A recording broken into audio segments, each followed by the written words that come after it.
So once again, there's still 4 more maps. So this table is still a little bit uncertain. Lots of things can still change, but either way, GRX right now, they do have number 1 rank, and that's already 2 maps in a row. So let's see if they'll show us the consistency until the end of this tournament.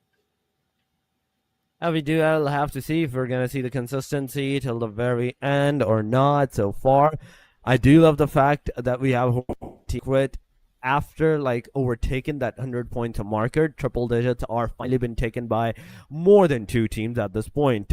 But going into the fact that there's still like 4 more matches, the chances for these 2 teams to overtake the DRX and the BTR to number 1 position, it's not saying deniable. It's not saying superficial at this point.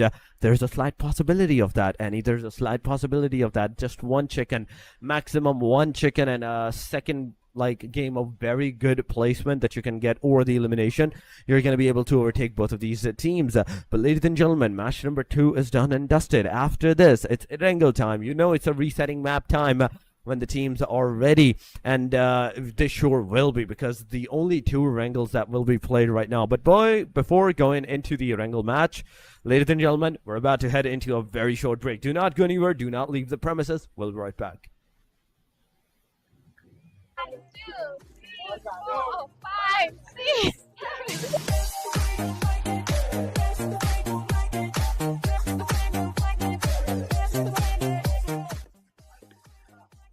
Oh my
Don't know how to summon a Transformers bot? Watch this video to learn how. To summon a Transformers bot, you first need to obtain a Space Bridge beacon, the Neon Outpost core crate, Astro guaranteed ways to obtain a space, so a chance to obtain one through other means. Neon Outpost premium supply piles, Space Bridge entrance, classic area themed crate, darkens at 400.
You can equip follow करो बनेगा तो थोड़ी ना लागिरहेछ भनेछु त अब टक्क लाएर इन्स्टामा फलो हान नि त इन्स्टा नभए टिकटक पनि चल्छ एउटा दामी बर्गर पोइन्ट थाहा छ 15 मिनट मात्र लाग्छ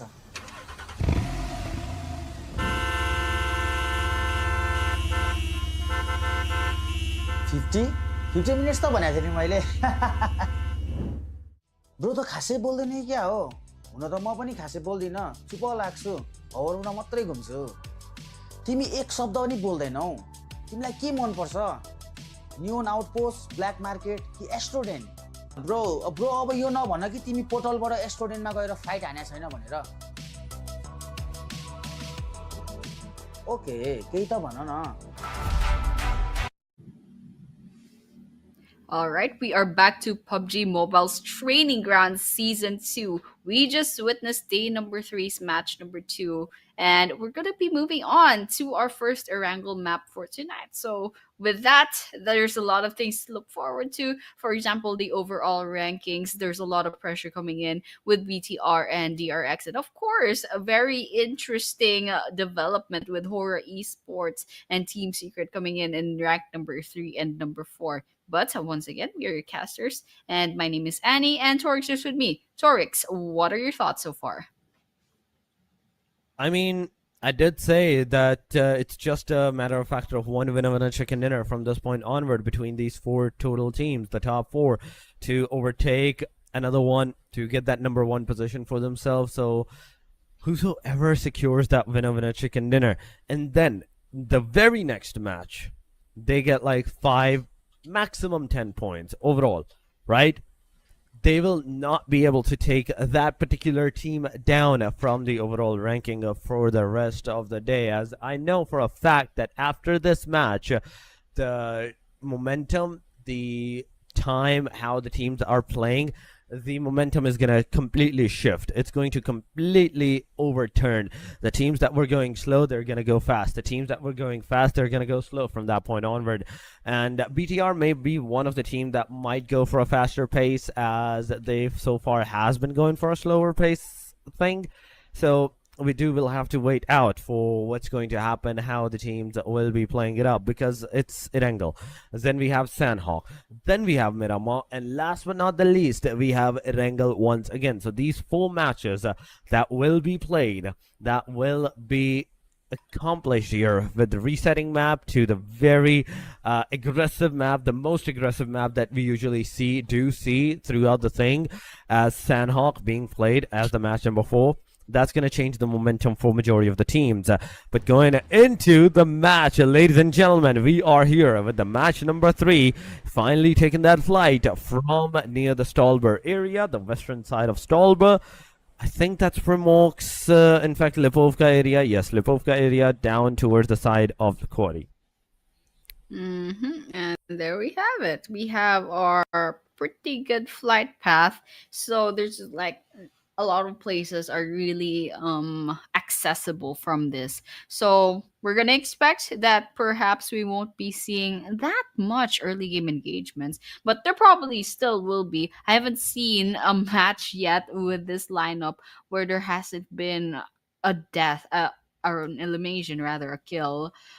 So like within the first 5 minutes. So this is what we're gonna be like expecting right now. We might have some early game engagements, but after that, I think it might be more or less a slow game, because that flight path is pretty forgiving, and no matter where the circle is, I don't think the players will have so much of a hard time. So with that, expect these teams to go about and do their Erangel thing. And once again, this is match number 3 on the final day. This is their 4th to the last chance to get as much points as possible. So there's a lot of pressure, especially for the teams vying for one of the placements. But oh my gosh, that first circle is like 40% water. So this is going to be interesting. I want to see what these teams will do about that. Oh, it's a very dangerous circle, Annie. Let me tell you, this is very intense for the teams, for the players, for even us right now because almost 40% it's in water. The rest, okay, 40-50% of the teams, they're in the circle. It's complete to that ratio. But aside from that, the rest of the teams, they're outside. And you can already see into the mini screen, Yangon Galacticos trying to take down one player mid-air. Come on, please be able to do that. I would love that. I would love this moment to happen. I want to see this moment to occur.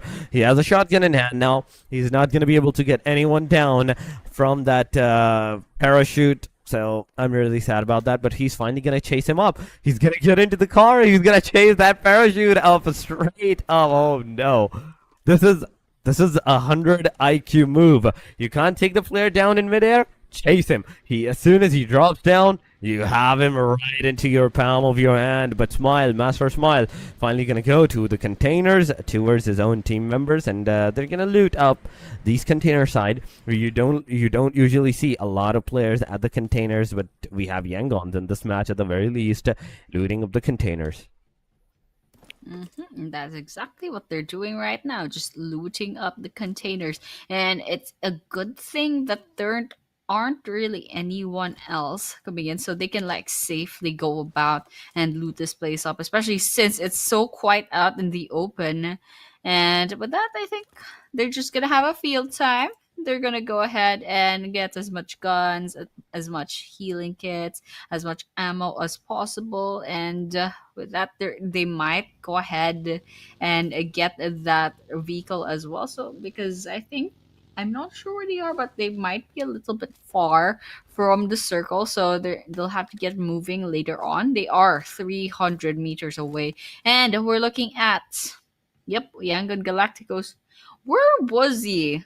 They're all the way in ruins, and I think this is Giorgio Pool. So, um, well, Yangon Galacticos, I think they have something cooking in mind. But Romeo Boy being all alone in the ruins for their team, it's fine. He has good guns, but I wonder what their plan is. E Arena over here still alive, and unfortunately, there weren't any early game engagements. We're already 4 minutes in, so I was wrong. And with that, you know what? I think we're just waiting for maybe mid to late game for any action to occur. I mean, yeah, we're gonna wait for maybe stage number 3, stage number 4 to occur when we're gonna finally see the fights to happen or something like that. But so far, fourth rides on our screen. They're also getting some loot for themselves, slowly and steadily.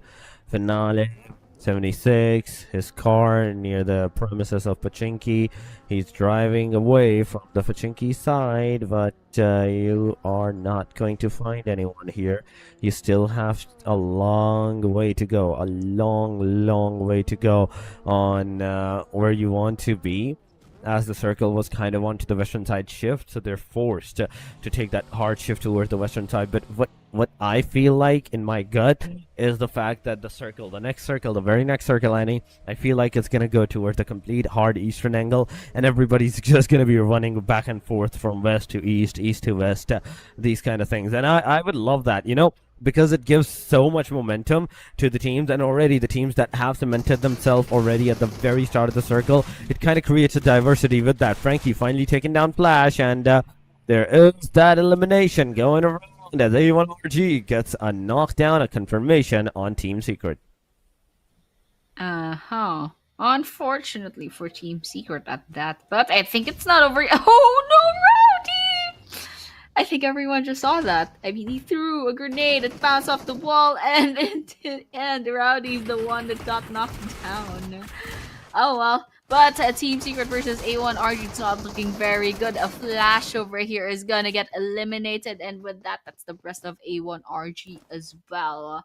And they go say bye-bye with only one elimination to their name. But, well, let's see what Team Secret's up to. I mean, they do have 3 eliminations, and I think it's a little bit quiet on their part of the map after A1RG got picked off. But right now, after that, we might be seeing a potential BTR and Kinotrope engagement.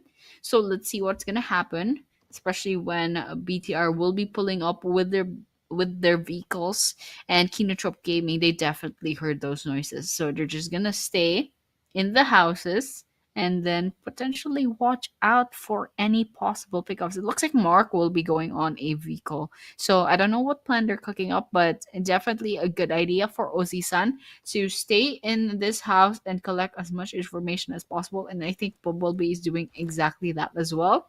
Scopes out, trying to see if they can pick off anyone from Kinotrope. I think they spot one. Let's see if those bullets would connect. I mean, we have just seen a single full team being eliminated. Aside from that, the rest of the teams, whether they get into the fight, they just instantly disengage with that, go to a different directions, and that's exactly what happened right here. You have the prime example on your screen for Thrives versus the fight that they actually wanted to occur. It did not happen. Namshing's Red Force just instantly went poof. Okay, we're done with this. We're not going to take any more fights. We're just going to go away. But Beanie, so far, easier. Let's see. So far in the Bucky going towards the side of Yatauta. So it's DRS that can see these guys. But BTR receiving that damage from the DRS. No way, no way, no way. It's going on. BTR again on the receiving end. No, come on. You had 2 good days. Do not make the last day on the panic side. Do not put the last day as a bad day for yourself that you're not going to be able to come into the very top. I'm really hoping for this team to do something really great, really amazing, so they can be on the number 1. But so far the things are not looking good for them. Risey alongside of the players, Kent alongside of Federales, all 3 players, they're gonna slowly approach together each other towards Yangon Galacticos, towards the DRS side. So it's not just one team, it's 2 different teams at 2 different angles that will be going on head to head against each other. Yes, and that's what we're all waiting for. Really want to see some action, but BTR already losing one player. That makes me just a little bit nervous, especially since they were doing so well in day number 1 and 2. But of course, that actually applies to several teams already. It looks like they're getting a little bit pressured, a little bit nervous. Yes, all the way. Joker finds a 1 against Horror Esports. No fear, I believe they just got eliminated over here, and they have to go ahead and rotate out of this area because they're getting eaten up by the blue zone. But yeah, going back, you can actually see some signs of nervousness from the teams, especially A1RG. They had that fumble with the grenade, and of course BTR kind of falling off for these last 3 maps. I mean, right now they still do have a chance. They still have 3 players, but they have a lot of catching up to do if they don't want DRX to keep getting that number 1 spot. They have to take it away. It's just such a shame that day 1 and day 2 they were doing so well. They have to get that number 1 spot back. And so with that, Horror Esports, however, down to 2 players and 0 eliminations. So, I mean, they still have a chance. They're still alive and they're still looking for other players to eliminate. But with 2 players, it's going to be a little bit hard to go against all the other squads, especially since a lot of the squads are still all 4 players standing on the roster. So, let's see what happens. Yango Galacticos is still here also, trying to see if they can find some eliminations on their side. So far, it's a start. It's close quarters. What we're seeing, the teams are running around to the close quarters, going back to the long ranges. This and that's happening.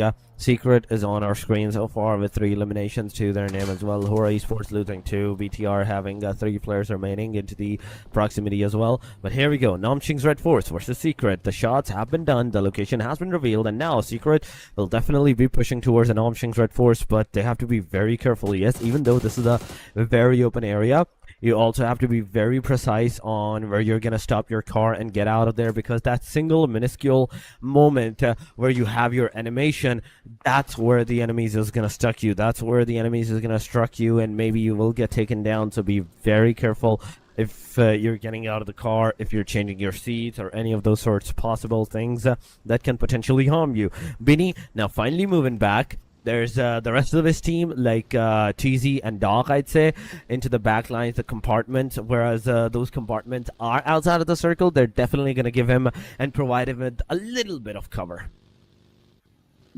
Just a little bit of cover. Let's see what's going to happen, though, for the rest of the team, since We're gonna be closing in on a pretty small circle. It's gonna be closing in Gatka, a bit of Quarry, and Team Secrets out here going against Young and Galactico. Strang sprays in, gets that finisher, gets that knock as well. Now it's just Strang actually. Strang's the only one from Team Secret. 1 versus 1. 1/4 of health. Oh my gosh! Actually knocks Turney down. But there's someone else out there. Oh my gosh, I'm so nervous. Oh, there we go. Finally, Trang gets picked off. But it was a good run. There was a 1 versus 2 where Trang won, but all of a sudden the third person from Yangon Galacticos swoops in and finally puts the nail on the coffin. So Team Secret goes down with 4 eliminations on their side. Yangon Galacticos lost 2 players. But over here, we're gonna watch now Nongshim Red Force with Alpha Gaming out in the open with their vehicles. So let's see who's gonna come out of this. All the while, Horror Esports is also getting some kills on their side. Oh my gosh, DRS takes down Federalis. I mean, that's a knock on the side of Federalis. So there's a lot of things going on all over the map. So we're just gonna watch E-Arena right now. I mean, at this point, we are seeing a lot of casualties at a lot of different places. 4 thrives, they're going to have 1 elimination. BTR is going to lose another one of their players as Yangon Galacticos is throw a grenade at them. It's a knockdown, but not a confirmation. Bloods, they're going to have their first elimination to their name. Yangon is finally going to get Rizzy out of the match. Prestige is also being eliminated. And Bloods official is getting some more and more eliminations to their number. R8 out of the match right there. And then Bloods official, 3 elimination to their names. Bigatron by Vitality, Kent, the one and only guy, the one and only hope for the whole team. It's everything residing onto this guy. Romeo Boy, he's here. 10 S12Ks, bullets, lock and loaded. Backside, it's BTR. Frontline, it's DRS and APG, Alpha Gaming.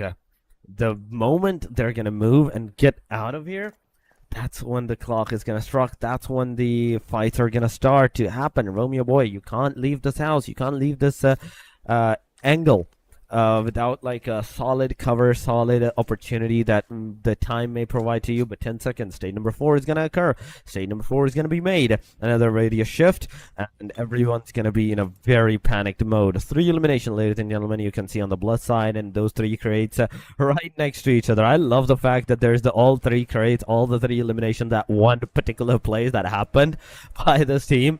It shows that, okay, anytime that the team moved to that area, they were doing it wrong, and Bloods knew exactly where to strike them. Yeah, absolutely. And Bloods get those kills.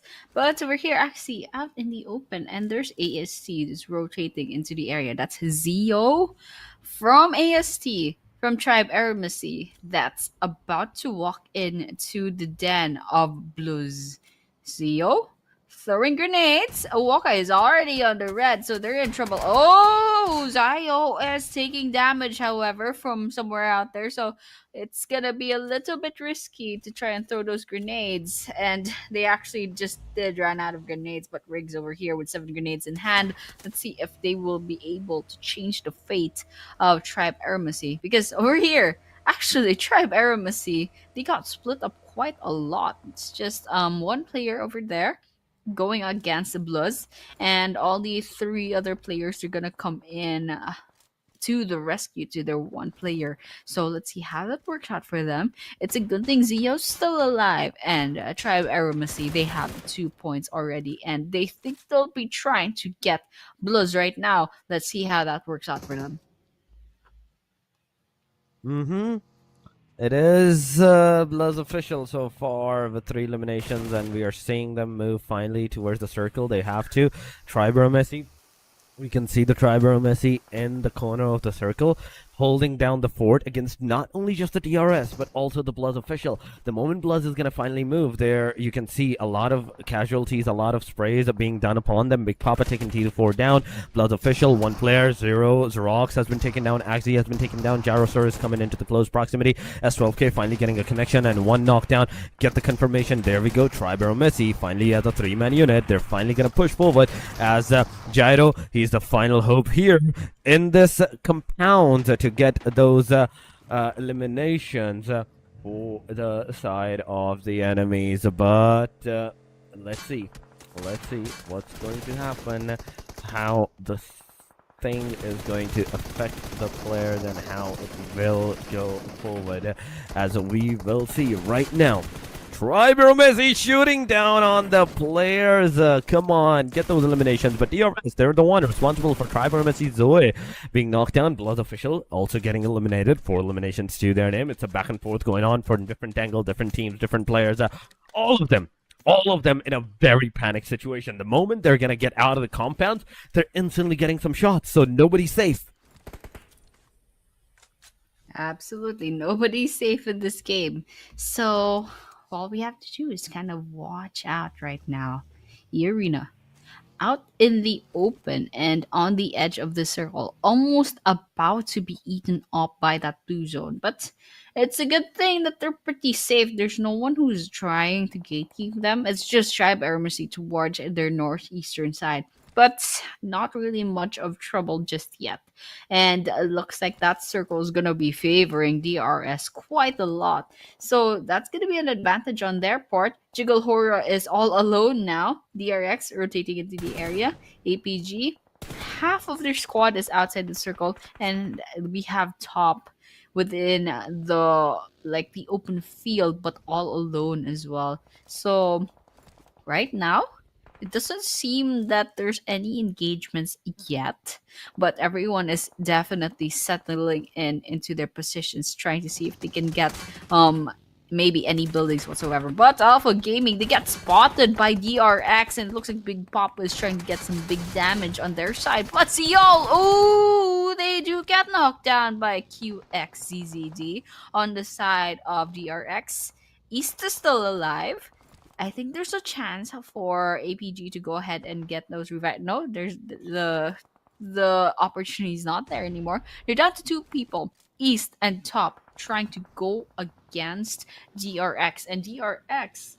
They are also down to 2 people. So this is a potential 2 versus 2 rather. A potential for 2 versus 2. They also have to worry about the rest of the players. 22 players remaining on this map.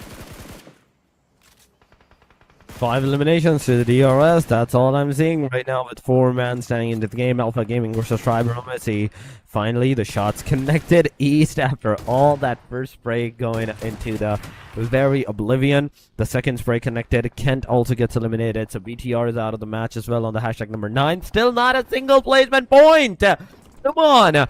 But now, to go into the side of Alpha Gaming, they're in the center position, I'd say, of the circle. There's a lot of players scattered around them in Nongshim's Red Force at the corner. 1 player out, 1 player in. The player that's out, he's trying to move in, but Yeta Uta constantly shooting at the guy, making sure that the car is losing a lot of HP. The player is losing a lot of HP. He is forced to take a detour or reroute himself into the circle. But it's not going to be possible. That's the thing. It's not going to be possible here.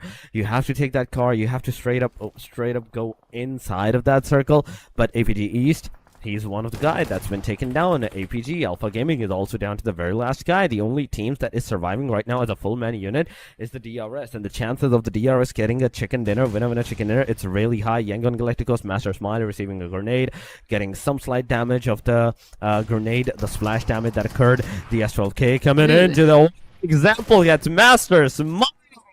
And a third party ensued. DRS, that's the 7th elimination that they have so far, Annie. DRS is doing quite well in this map, and to think that they have all 4 players and with full health at that, so that's pretty that was pretty good for them. That's pretty good for DRS. They're doing really well, but I can see in this map it's getting a little bit chaotic. There's like several teams up in the same compound, and I think this is gonna be really fun later on. But unfortunately, nothing's popping up in the kill feed just yet. So this is gonna be a waiting game for everyone involved. DRS, however, still positioning Mhm. themselves outside of where all the chaos is. All Oh, 4, 5, 6 is in nice. trouble. Romeo boy getting all those bullets in, and that's actually a finisher on 4, 5, 6. Now, just taking a look at how EA is doing right now. It looks like there's only one player left. Tamara is very low in health. Oops, and the last player from E Arena does get picked off, and so that's a bye bye for now on their side. Kinotrope Gaming 1 versus 1 all manages to get that against Romeo, but YG does say goodbye. And now we're down to the top 5 teams already. Into the top 5, ladies and gentlemen. DRS, APG, DRX, Kinatrope, and Nom Shing's Red Force. It's a solo, it's a duo, it's a duo, it's a trio, and we have a DRS as a full squad. Not even a full squad right now. Okay. They actually lost one of their players. I just realized that. But DRX, they're the first one in the top 5 to get eliminated. Alpha Gaming here, close to the Kinetropes player. Let's see. As a duo, top east, what they're going to do. Spotted marks, the spray's going up, but not a connection. Come on! You couldn't get a knockdown. This is not the way to go. Alpha Gaming, now you have to throw the grenade. As top grenades finally gets Ozison down. It's a single knockdown. Second one on its way. The trajectory will hit the player. Nope, it did not going to hit the player. Nobody's gonna receive any damage right there. But top, let's see. The sprays, the throwables is happening. No connection. Alpha Gaming E spotted by the DRS. No way! At third party. No way. No way, ladies and gentlemen. We have a third party DRS taking that initiative against not only just Alpha Gaming, but now Kinotrope as well, as they will definitely get those elimination numbers and more for themselves. You can see top kind of like now as a solo player surviving into the area. DRS kill YT taking down another player of Kinotrope from the car. Oh my god, this is insane. Absolutely top. Oh my gosh, Mark. Mark is in trouble, but top is also taking damage. So they're gonna have to keep him moving. And Mark is safe for now. But top is the last player from Alpha Gaming. So he has to be a little bit careful. Whoa, that was crazy. But wait a minute. Oh yeah, top does get the kill against Mark and someone else from another team. They took the kill for the other player from, and then that's just like goodbye for Kinotrope for now. But TRS Gaming, 3 players left, and they have the best chances of getting this chicken dinner for within these top 3 teams. I mean, Alpha Gaming, it's just 1 player left. And Nongshim, Red Force, they're down to 2 players. So GRS, they have control of this field. The circle favors them. Nongshim Red Force is still outside. In Alpha Gaming, it's gonna be a little bit hard to move, especially since top is the only one left. So DRS Gaming, they are like dominating the circle and they have the potential to gatekeep. Let's see how they will execute just their plan right now, since they have the best chances of winning right now. They do have the best chances right now from what we can see, but still, Namshing's Red Force Alpha Gaming, we have seen these kind of teams do it throughout this whole 2 days of tournament into the past few days, that how even a solo player is capable of securing that winner chicken dinner for themselves. In a short while, we definitely will see that what's happening, what's not happening, how they're doing it. Alpha Gaming top so far, close to the NS Nomshing Red Forces Flare. 2 versus 1 versus 3. They have the center of the circle, and they're just gonna be chill about it. Cyclone, if he gets taken down, now that's gonna create the difference. With top, you have the chance. Take the opportunity. Take down Doc. Take down the second guy. Get that number 2 position into the overall. Ooh. Oh, there we go. Top 2 versus 1, and of course they stood no chance. Nongshim Red Force gets the last laugh, but at what cost? However, look at how small their health is, and the 1 knock against them. So TRS, they have the upper hand. Ooh, there we have it. One good shot at that grenade, and DRS gets that winner chicken dinner. Congratulations. This is match number 3 of day number 3. After this match, we're gonna have three more chances, three more maps later on. So you know what?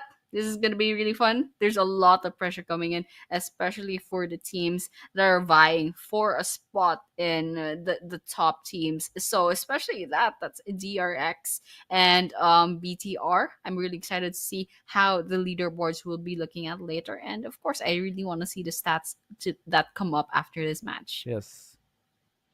Oh yeah, I do want to see the stats come after to the match on how much of the difference is going to create, how many points have the team secured so far, and all of these minuscule details of that singular momentum, that single mistake that costed the whole entirety performance of the whole team. Those kind of things, those kind of gameplays that actually occurred even right now. DRS, I have to give it to them. Even as on the number five, not number five, number eighth position, 80 points they had. Yeah, I saw them with 80 points last match, 80 plus something, not even close to 90. So with this winner chicken dinner, they're going to cross the 100-point threshold, and they're going to be one step closer to the number one position. If the next three matches goes good or consistent for the DRS, they're the ones that will be on to the number one. So it's definitely a fight of the life at this point. The teams that we were talking about, okay, they're not going to get the number one whatsoever. They're finally doing a great job today. And you can see overall number 5, it is for the DRS. 11 total elimination in this match, meaning 21 points. 1,744 is the damage, 41.6 kilometers, and throwables used of only 16. Yeah, and I absolutely agree with you.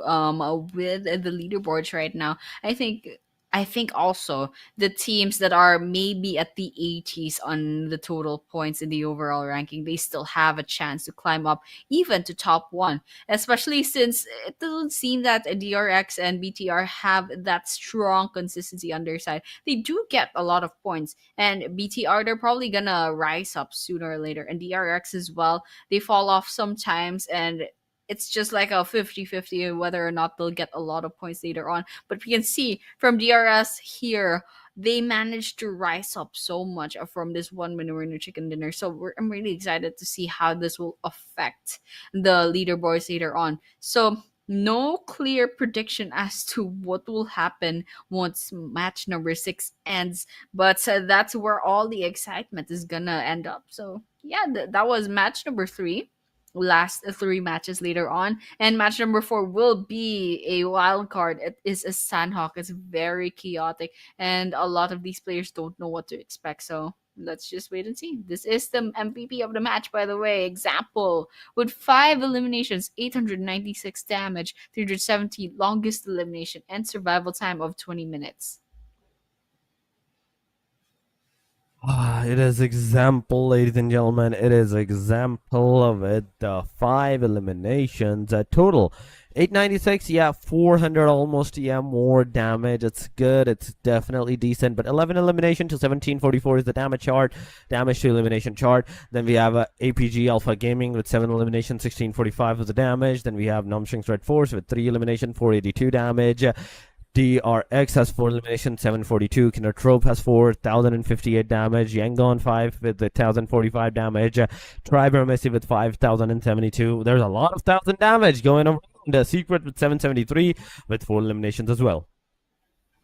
Yeah, actually, there's a lot of thousands. That's true, but there's only a DRS crossing the double digits, however. So there might be a lot of healing that happened after that, and that's what made them, what made the damage dealt really high. But yeah, this is the match leaderboard for match number 3, DRS with 21 total points. That's with 11 eliminations. Coming in second is Alpha Gaming with 12 points, and Nongshim Red Force rather, 9 points. Kinotrope with 8, DRX with 7. That goes the same with YG as well, 7.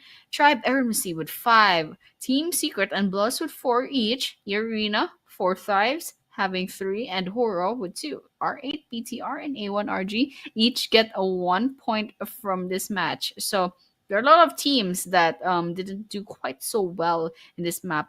But this is the overall leaderboards. DRX sitting with 136 points.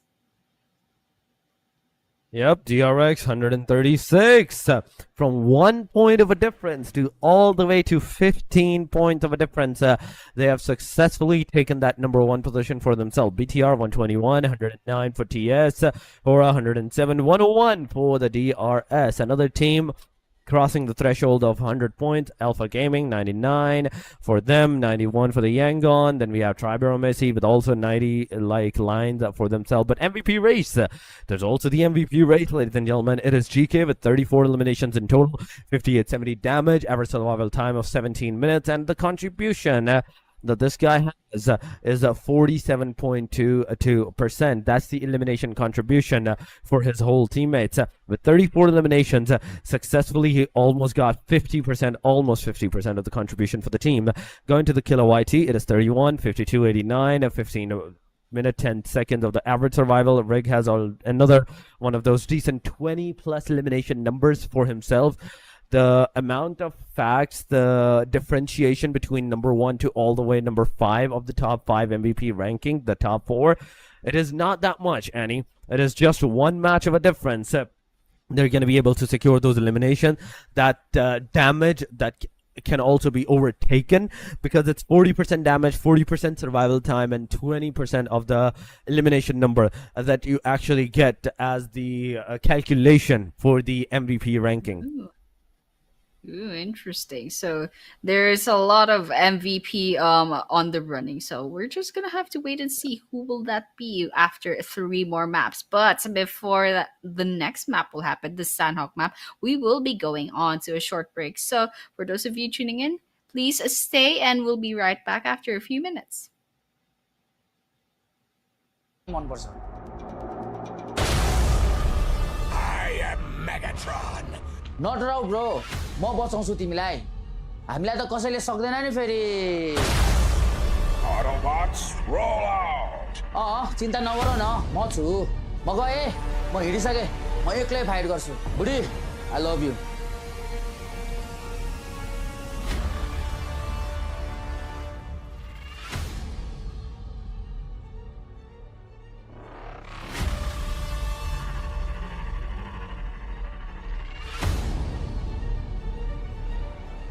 The Epic Transformers Showdown event is here. Get a free Bumblebee voice pack, enhanced edition, and a new legendary outfit.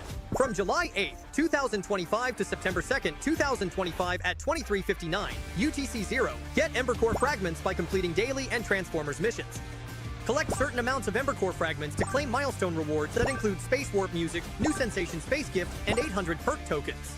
With 800 perk tokens, you can redeem the new legendary Yellow Jacket mech set and cover at the perk exchange.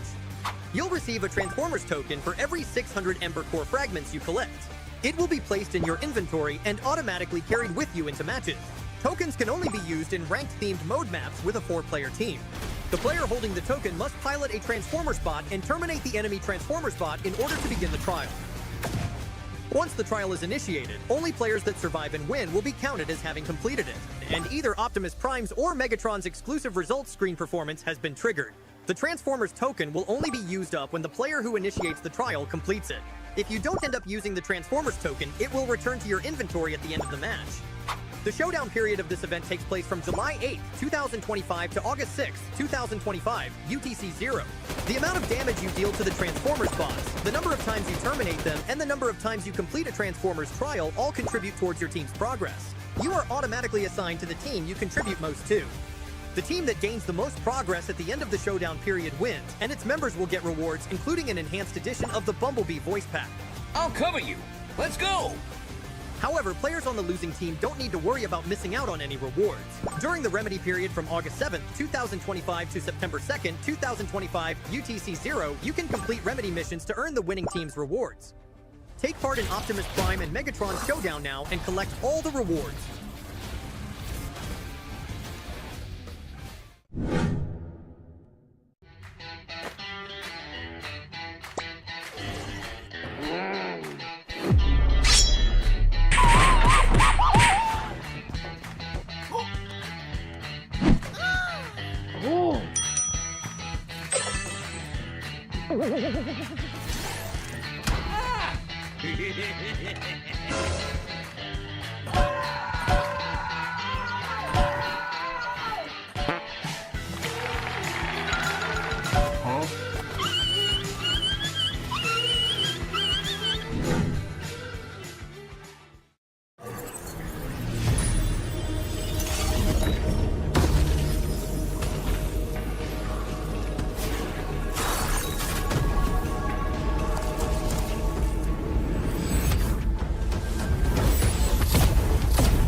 The highly anticipated addition to the Mummy series outfits is here.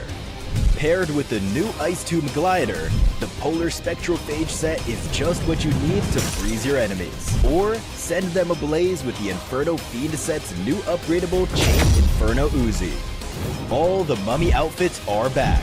Get them all. Join now and collect the whole series to turn all eyes on the battleground. Event period, July 10th, 2025 through September 2nd, 2025.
Cybertron's future is near.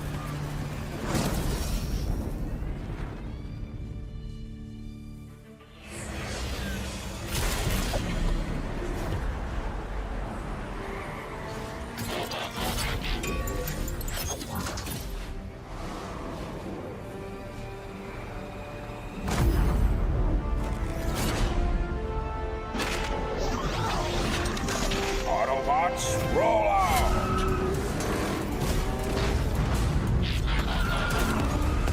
This planet reeks of weakness. And just like that, we are back to PUBG Mobile's Training Grounds Season 2. We just witnessed match number 3 with Arangle, and we'll be moving on to a very exciting map. That will be match number 4 in Sandhawk. And once again, we are your casters. My name is Annie, and with me. So, Torix, finally, Sandhawk, something Yes. uncertain. What are your thoughts about what's going Yes. to happen now? I needed the Sandhawk very badly. The teams needed the Sandhawk very badly, in fact, because the momentum is not coming, right? Especially for the BTR at this point, especially for some of the more engagement that's happening. So it's really needed. The teams really needed this match to like actually to be into the very good ending, a very good note, so they can have a decent number of placement, elimination, and overall ranking wise. So all of these facts and figurines that is going on, we will do have to see how the teams are going to play it off, because it's Anno. There's definitely bound to be a lot of early fights. There's bound to be some clash drops, but I don't think so that the clash drops are going to occur. It's more of like you're going to find the arsenal first, then you're going to move toward the enemy side, then you're going to move to your opponents and get those engagements started, because everybody's going to be kill hungry at this point, and because of that, with that aggression into their mind, maybe the third parties will occur. Maybe the fourth parties, fifth parties might also occur. Yeah, and that's pretty much the beauty of Sandhawk. It's such a small map that a lot of third parties, fourth parties are gonna happen, and that's just something to be expected. And that's just what makes the map fun. There's a lot of chaos, there's a lot of violence, a lot of aggression, and with Sandhawk, since such an uncertain map, there's a lot of chances that there may be some teams that have fallen Yeah. off in the first 3 maps that will suddenly line right now, or maybe there's some teams that can catch up basically. But the Sandhook is very inconsistent. I haven't seen, like, sometimes like the top teams will suddenly fall off for no reason whatsoever in the Sandhawk. So that's what makes Sandhawk fun. That So happens. with that, we will be moving on to match number 4, and I'm really excited to see how this will affect the leaderboards, because this is the third to the last chance for these teams. So a lot of things can happen at this rate. I mean, right now, what we are seeing is a destructive, either a very destructive map, or it's going to be either a very, very slow paced map because it's Sandhawk. There's a possibility of both, I'd say. There's a possibility of both. The teams can go not to the major drop locations, but to the small compounds, small shacks, because you're going to find the vehicles, you're going to find your guns and your ammunitions, even in those small compounds. Because Sanok is a 4x4 concise map, you will definitely do it. But aside from this fact, Sandhawk will be the crucial factors and crucial momentum maker or breaker for some of the teams. Bottom line teams, they have nothing to lose at this point. They have nothing to lose. They can straight up go for that aggressive stance, go for that push, and maybe win it out for themselves. But those top line teams, where they're on the very top of the leaderboard, they have to be very precise on what they are going to do because it's $1,000 at stake for all of these teams. It's $1,000 at stake. You make one wrong move, and you're going to be left not given that 400 US dollars that could have been yours as the champions. Absolutely. There's a lot at stake. And that's just gonna make it a little bit more fun. That like imagine making a $400 mistake. That's very pressuring. So that's what's Yeah. gonna happen in Sanok. It's a good thing. It's the third to the last map, and it's not like the last map because you're just gonna see a lot of players crying over it or something. But yeah, this is gonna be the Sandhawk, and we're gonna be starting really soon. But right now, Sandhawk definitely might be a changer to a lot of these teams, and it's gonna tip the scales on a lot of the overall points. But yeah, we will be expecting that later on. And then after the Sandhawk, finally we're gonna move on to some stability. We'll be moving on to one more Miramar map and one more Erangel map. So it's just fitting that this whole tournament will be ending on an Erangel because it's just a little bit more certain, a little bit more Yeah. predictable and stable, unlike a Sandhawk. But yeah, for now, we're gonna be going for chaos and we're We're gonna be waiting. going to a lot of aggression. So just hoping that you know what, just from the flight path, there's a lot of early engagements There we to go. be had. They're gonna Oh be no, come on. jumping in. I really want like these teams to go ahead and like agree with themselves. Let's all drop to Paradise Resort for no reason and then just like go at each other. Let's just end Sandhawk sooner or later. Ooh. And that's actually the thing. Like it's the last three maps, so they're all gonna go out. All out. Oh. You you want the chaos to occur, but ladies and gentlemen, let's see if the chaos is gonna occur or not. In the Sanok we go. From the top to the bottom is the plain line so far. Towards the side of Camp Charlie, towards the side of Bantai. But Mogna is the starting line. You're not going to be able to go to the Camp Alpha. Yes, you can, but you're going to take so much of the time that it might not even occur to you on what might happen. You took too long. The circle might shift towards against you, and you're once again just running back on foot back to the main island, towards the boot camp, towards the paradise. So it's all gonna matter to where the plane line, in fact, is gonna take the players to the circle. Circle shift is going to be very detrimental. That circle shift is going to determine whether you're in the safe or whether you're in a panic situation to find the arsenals, the guns that you have, and instantly move back into the safer side location. But DRS, you can see them kind of split. You can see the team DRX going to the Camp Charlie and the Buntai. But Alpha Gaming, oh my god, A1RG versus Alpha Gaming, and Alpha Gaming has taken that initial frags to their name. Ooh, Alpha Gaming's on a roll. I mean, they did so well in the previous map and also the other map after that. And they're just racking points after points. I can't quite remember how they're doing in the overall standing, but there's definitely some consistency. There was a day three coming in for Alpha Gaming. But right now, we are looking at the Bigatron by Vitality. Right now, Risey has one elimination. So That's a good sign for Bigatron. Hopefully, they can get more points later on. But this is also DRS Yangon Galacticos. I think it's just a 1 versus 1. Yatauta is gonna rotate into the area, but it's not gonna be needed because Romeo Boy is already falling to the hands of DRS. Master Smile, 3 versus 1. Oh my gosh, this is so scary. And Master Smile is just holding on to Sliver of Health, manages to get 2 from the side of AST. Oops, there we have it. My The God. king has fallen. No Such way. little HP, but it's No amazing though. way. Who's still Oh alive my after all of that? goodness.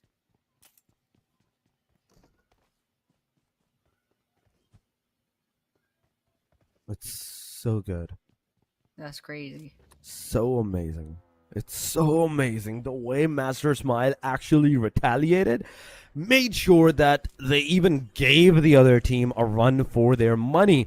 It was phenomenal. Alpha Gaming is definitely going to be the one responsible for all those eliminations, 4 eliminations to their backpack. Triber Messi is going to have 1, but at the cost of one of their own players as well. Yangon Galacticos also has 1 elimination, but 3 of their players are down. Who took those 3 eliminations?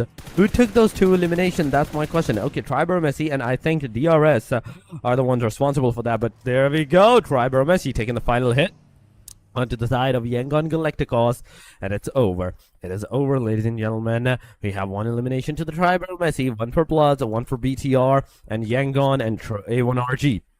The 2 teams that has been taken out of this match within the 4-minute marker. Already so fun. Ooh, Zisan gets knocked down by Sleepy Horror, and there's still 2 players left for Kinotrop Gaming to go ahead and get as much kills as possible. But they'll definitely have to go ahead and get those Onoji said. But finale will be seeing their final breath for this map. So it'll be goodbye for them for now. And here, Hora Esports. 2 eliminations so far. Still a full squad. So it's going well for them. And we're still like 4 minutes into the game. So there's a lot of kills that they can still go ahead and get. Right now, they are sitting at number 2 rank on the leaderboards for this match. So they're doing really well. Just next to Alpha Gaming that managed to get a 4 elimination. Oh my gosh, Mark goes on the red and they need that revive now. You definitely need that revive as soon as possible. Because if not, Kinotrope is going to be down to the very last guy, Tam R4. The only hope of the team, and Hora Esports is just into the proximity, waiting and chilling out here. And waiting for the opportunity that, okay, the Tamar may just come out on his own, but they want to push up. They want to make sure that they go in their compound, in the opponent's compound, and take them out to their own accordance. Look at how these 2 guys are going straight together. They're not giving any headspace, any placement to the teams to stay into the safe line, but Tamar now is there. The shotguns are coming on. The S12K definitely made a connection onto the players, but Kinotrope finally been taken down. Hora Esports once again with that aggressive start. 5 eliminations without a single casualty. Looking good, looking really good at Hora Esports, but DRS, another team that also have a chance of securing that number 1 placement for themselves. So far is with 1 elimination and 3 of their players remaining into the match. Alpha Gaming, they have 4, 1 for Triber Messi, 1 for Nomsheng's Red Force, 1 for Bloods, 1 for BTR. Yangon also had 1 elimination, but they lost their lives. They lost their whole team at this point. So it's just 2 more matches for them. But right now, the rest of the teams that are still alive, it's still 3 matches, including this one, for their placement and for their game style. Yeah, absolutely. 3 more matches, and once for these teams that already got eliminated off that 2 more chances later on. 1 Miramar and 1 Erangel. And just look at what the teams are up to right now. It looks like Hora is actually doing really well, with 5 eliminations as 6 minutes in. So that's good. Alpha Gaming, so far, ever since their 4 eliminations, they haven't gotten any more. But that could change really soon since Tribe Aramasi is just within the vicinity of the boot camp, and Alpha Gaming is just up there in the elevation in the hills. And Nongxing Red Force rather is gonna eventually run into DRS Gaming Cyclone, who is, by the way, the last person standing in their team. Let's see if Nongshim Red Force could manage to spot Cyclone and finally put an end to DRS Gaming, or maybe Cyclone will manage to get away and get a lot of placement points since we're still 12 teams in. So there's no placement to get picked off right now. But if you stay alive for really long, then it might be possible. But over here, Tribe Armacy and Alpha Gaming at odds, shooting at each other, but no and elimination so far. Oh yeah, it's 12 teams, ladies and gentlemen, still into the game, and you can see the head, Messi Rig finally gonna make a tap on that. Not a lot of connection. The player went back to the safer side. The taps are continuing. It definitely is gonna make a lot of connection this time. There's a lot of damage going on, but not enough for the player to get taken down. Come on. I need 3 headshots, and that will be all it for the eliminations for the players. The Rig is there. Let's see if he's going to be able to get some more connections, more eliminations, and some decent number of points for his name. But R8 on our screen, taking down E Arena. Beautiful job, beautiful gameplay that they have done for themselves. Absolutely. Look at R8. Prestige does get all 3 eliminations on their side. So that's pretty crazy. I actually saw EA, they just went down, get eliminated one after the other. So that was an interesting thing that we could have watched. But over here we see DRX, the defending and ranked number 1 on their feet, their eliminations, but they're sitting on a lot of points right now. But it's not gonna sustain them forever. They definitely have to pull their weight and get as much points as possible if they want to defend their place in the leaderboards. And so with that, Rig from Tribe Armacy, they're still at it against Alpha Gaming, and we can see top as well. This is a beautiful scope, by the way, 4 times scope, and that's really gonna help them with getting as much eliminations as possible. But Nia is definitely not gonna make it easy for them. So let's wait and see what's gonna happen. Alpha Gaming, they were rotating out of the area, so DRX might not have the information that they need about them. Nia, I think. Wait a minute. I don't know if Team Secret was within the vicinity, or maybe, you know what? Let's just see what's gonna happen, because I think we are at a stalemate with Alpha Gaming and DRX right now. I mean, right now, it's kind of like, yes, a stalemate. The state number 1 to state number 2 to state number 2 to state number 3 almost is kind of going stalemate. Yes, we are seeing some tap fires happening, but it's not enough to get those eliminations, to get those casualties up on your enemies or your opponents. And that's what the teams are lacking. Sanok should have been the map where we should have seen a lot of aggression happen by the teams that have not been playing too good, that have not secured a decent number of placement points onto the overall ranking. This was the match for them to play super on the aggressive side, but I see Hora aggressive, I see Alpha Gaming aggressive, RB somewhat alongside of Namshing's Red Force, but they have been consistent throughout the whole journey that they have played the matches. DRS, after the last match, they are down to the very last player at this point, and situation is not looking good for these guys whatsoever. So be careful on what you're going to do. DRX, on the other hand, on the contrary, the team that has been consistently staying for the day number 3 on the very top of the page of the leaderboard, they are still alive with the 4-man. And looking at the map, you can see them kind of close to the Pinon area, just going from one direction to another one, going to ruins. This time they're going to want to take a different approach in the circle, but they don't know if their Bluzz is there or not, so it's definitely going to be a surprise for them.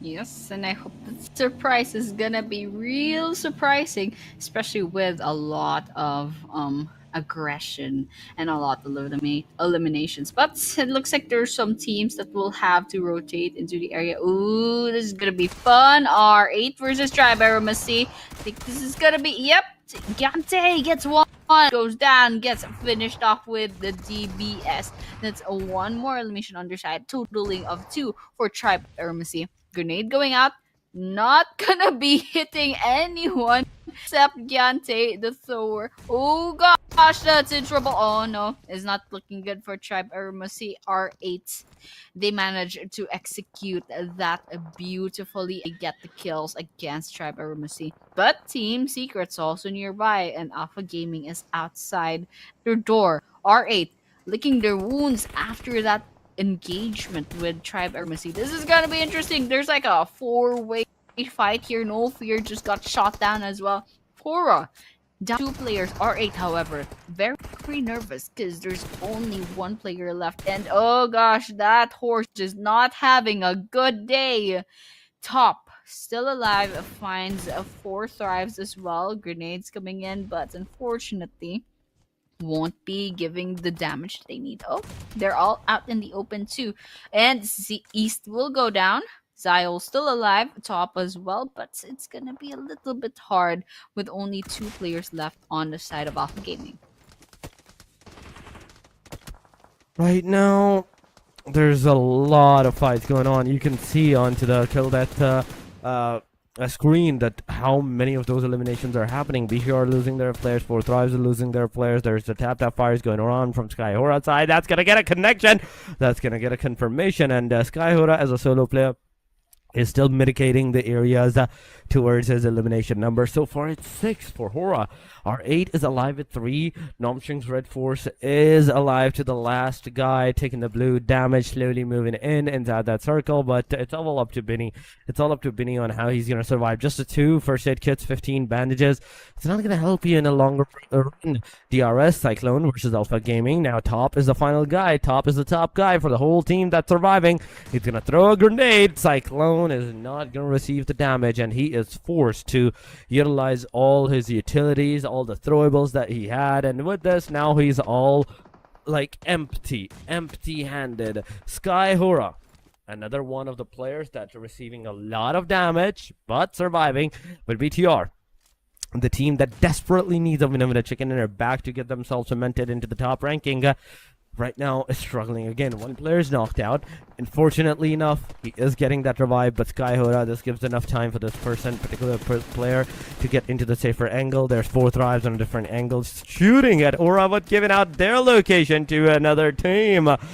Oh my god, Sandhawk being the classical Sandhawk, you make 1 second and there's always a third party. There's always a bigger fish behind you to swallow you whole. Absolutely. Take 1 step and the whole island will hear you. And that's basically what's going to happen. I mean, just third party after third party after third party. And this is going to be fun because just looking at leaderboards, there are 4 different teams with solos left. That's Hora, Alpha Gaming, Noshim Red Force, and DRS. And for Thrive, so there's still 3 teams, but they are trying their best to get another elimination. I mean, they only have 1 elimination right now, so they definitely need as much points as possible. Crosshairs out to Hora Esports, gets some damage in, but it's not enough. Let's see what T24 will do. Ooh, there we have it. R8 steals that kill. And with that, they get 1 more point on their side, making it 8 eliminations. 8 eliminations for R8 Esports.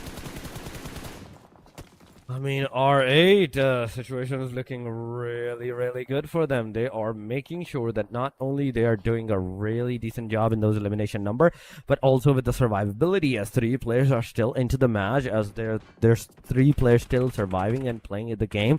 Now they have to move finally in the circle. Now they're outside of the circle, and there's a lot of damage that might occur, that might come into the play, so be very careful on what you're going to do. So far, it is okay shooting at BT from the top of the mountain. Oh my goodness! The fights that's about to occur. BTR receiving that damage from Bloods. Official Bloods has been doing a decent job into the previous matches as well, but right now they're in dire need of those Vinamina chicken dinners for the rest 3 matches, or some amazing performance if they want to like secure the top 5, top 4, maybe even the top 3. Yeah, absolutely. I mean, everyone needs the points right now, especially BTR, who's trying to climb their way up against DRX.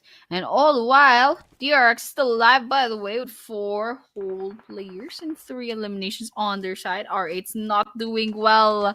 They are within the blue zone. It's gonna be a little bit hard to move as well, especially since it's an open field right in front of. Oh, manages to get a knock against Zeros from Team Secret. I think there's just. Oh gosh, Giant Key almost got picked off.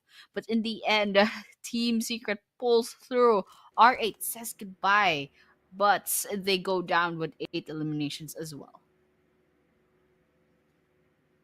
They definitely go down with 8 elimination. Alpha Gaming also gets eliminated, ladies and gentlemen. We have Alpha Gaming out of the match as well. Now, Blood's official with 4-man, one, a 4-man and 1 elimination to their name. It's a good start. It's a decent start that we are seeing, most certainly. But Bigatron, they're also not stopping this match. They know that it's really needed for these guys. It's really important for them. And to make any kind of mistake in this match, it's instantly mean that there's a lot of casualties just waiting for you guys. GK is also being taken down by the hand of T24 right there. And then it's a back and forth going around of those elimination numbers that we are seeing. But so far, Secret finally is moving in the water. Now shooting at the player. Wait, was that a horse? Was that a player? I think that was a horse that the guy just shot on. He saw a moving pixel and he was like, okay, I'm shooting at it. The poor horses. That's like what Sandhawk is about. You kind of like feel sorry for all the horses that were harmed in this match. But well, you gotta do what you gotta do, and players have to get as much points as possible. Ooh, Zeros from Team Secret is in trouble. They're in the water, and that goes the same with everyone else. Trang is also on the red. Frankie's the only one left standing, and once you take Frankie out of the picture, then you'll have all your kills against team. So Nongshim Red Force has that opportunity. Blues official still alive. All 4 players up in this elevation, up in this tower, but BTR does have information as to where they are. So what are they gonna do? That's the question, because they are still outside of the next play zone, but they are still a full squad, so it's gonna be easy for them to push forward. But then again, there's BTR at the distance. There's also DRX, basically the valedictorian and salutatorian of the tournament right now. They're gonna go against each other. This is gonna be really fun since we're down to 6 teams and 18 players left, and the Stage 6 circle is gonna close in real soon. Oh yeah, the stage number 6 is gonna close real soon. It's only 15 more seconds before it closes up, and before it takes another leap of faith on all of these teams. As Bigatron right now is on our screen, you can see them taking the fight against the Bloods, but no connection so far. The sprays are not connecting. Fourth Eyes on the other hand taking the fight against the Team Secret. You can see the player, you can see even the horse. He is behind the horse, he's behind in the cover. IQ is there as well, finally getting into the water. He's getting out of the water. Come on, it's a trade-off going around. Bloods taking the fight against the Team BTR. That's 1, that's 2, that's 3, that's all 4 of the BTRs down and dusted.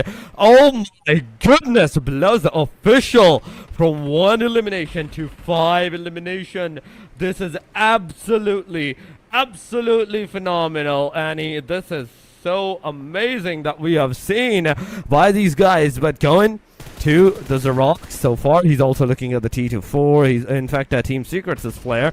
DRX is right in front of the proximity, and the chances are DRX takes the chicken dinner, and nobody's even remotely close to them from after that point onward. Even if they misses the 2 next matches, they're still going to be on the very top after the day number 3. Absolutely. DRX is on a roll right now, and they have the highest chance of clutching this with a chicken dinner. T as to say goodbye, and we're down to 40. 3 players and Blues with 2 players going up against DRX with 4 players. Dude, Papa getting that big damage on their side. T24 goes down. I think that's a whole elimination on their side. No, okay, he's gonna get knocked out by this blue zone sooner or later. But well, there we have it. It looks like DRX finally clutches that winner with their chicken dinner. This is gonna be fun for them.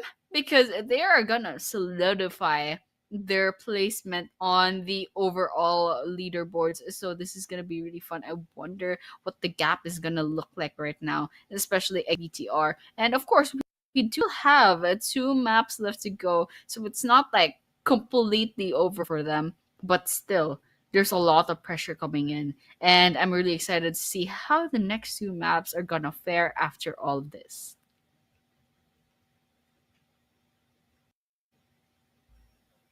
I hear you, Torx.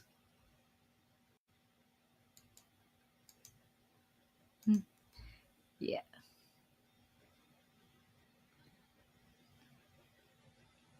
Well, anyway, Torx, I'm really excited to see what's gonna happen later on. Well, I'm really excited for the statistics because, well, DRX does put on a lot of points against BTR, and they've solidified themselves in rank number one. So, you know what?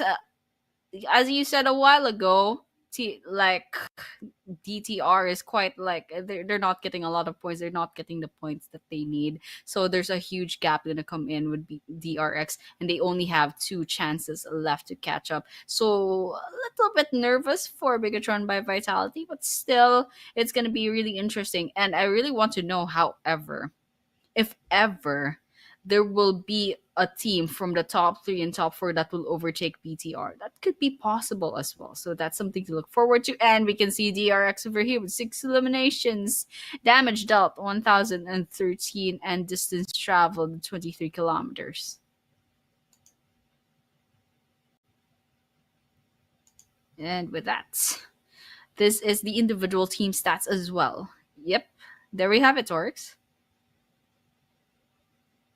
There we have it. We have Big Popple with 2 eliminations, Neo with 2 eliminations, QXZZZ with 1 elimination, and Big Mama with 1 elimination. And this is the match summary. We have 54 total eliminations, 4 grenade eliminations, 1 airdrop looted, 0 vehicle eliminations, and 5,620 healing done. And we do have Sky Horror getting the 267-meter longest elimination. So beautiful stats coming in for this Sandhawk. By the way, this is Sandhawk, so lots of chaos coming in, but still DRX as on the top. And this is the MVP of the match. It's IQQ with 5 eliminations, 676 total damage, longest elimination of 194 meters, and survival time of 20 minutes and 20 seconds.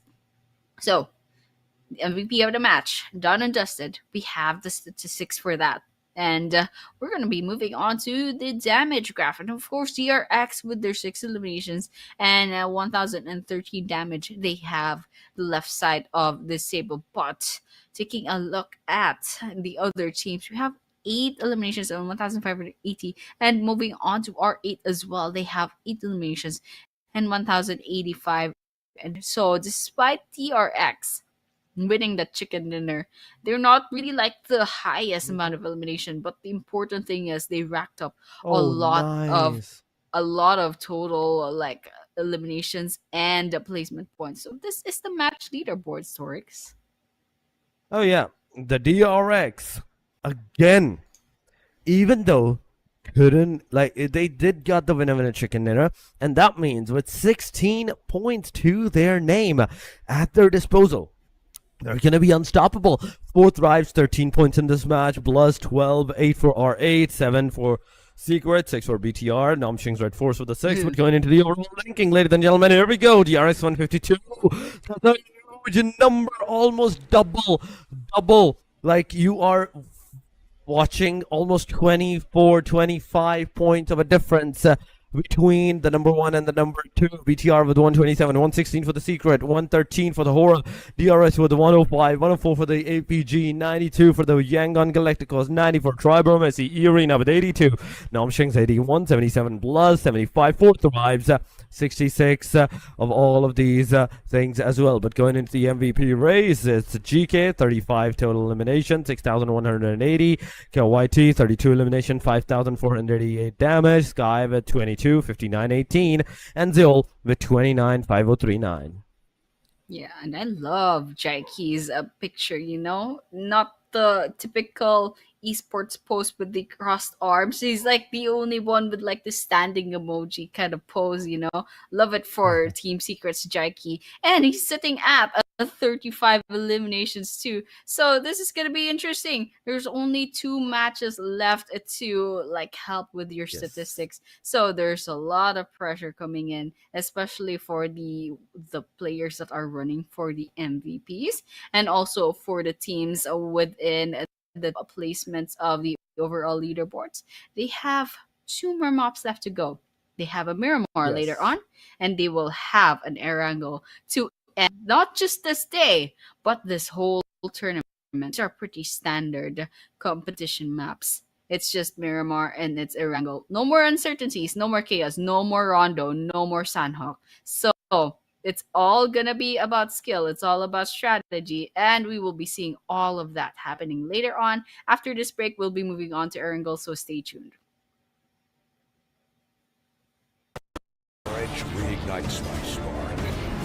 We'll crowd a new load of Cybertron.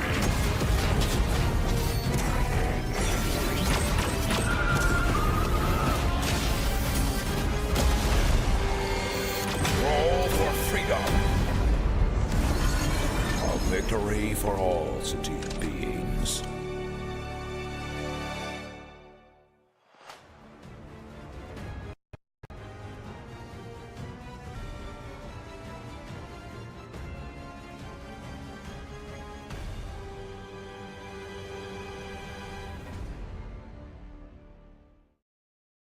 Come check out WoW version 3.9 during this blistering summer. But watch out so you don't get blasted by ink. The new Ink Blaster fires ink in multiple different colors. Like other firearms, it deals damage, but it also splatters anything it hits with ink.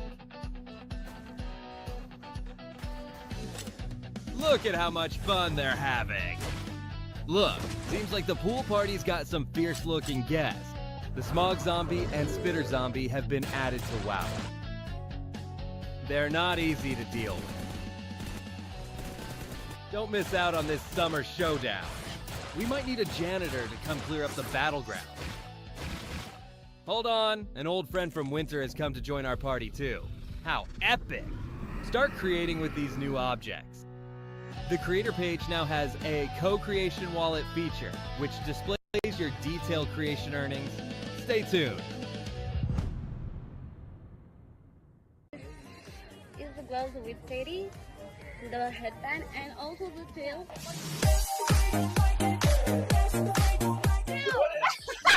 One, two, three, four, five, six.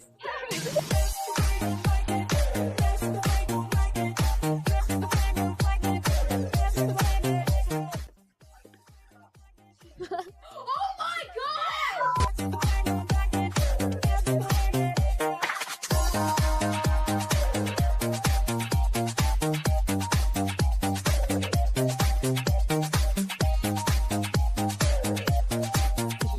Five, six.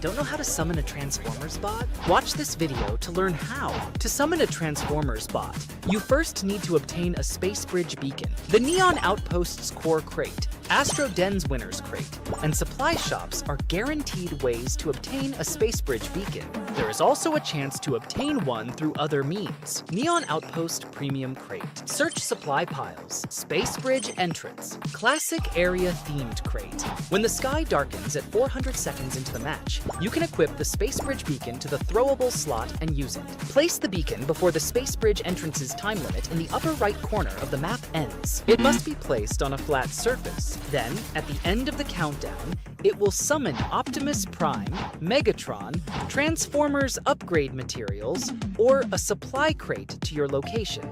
Dive into battle with the Transformers and experience never-before-seen combat.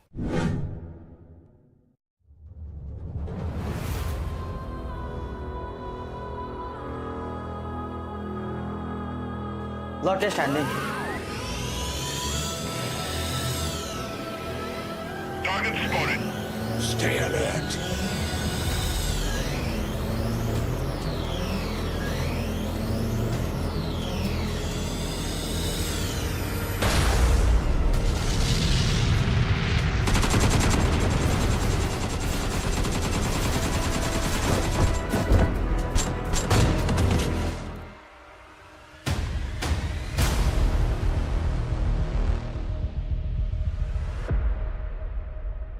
Thanks ल bro तर मलाई help चाहिँ चाहिएको थिएन ल हामी पनि यसो pro हो ल एकछिन तिमीलाई त म जहाँ पनि देखिरहेको हुन्छु मलाई फलो गरेर हो र मैले लाइक सेयर फलो भनेको सोशल मिडियामा पो फलो गर्यो भनेको त थोडी न मलाई पछि लागिरहेछ भनेको छु त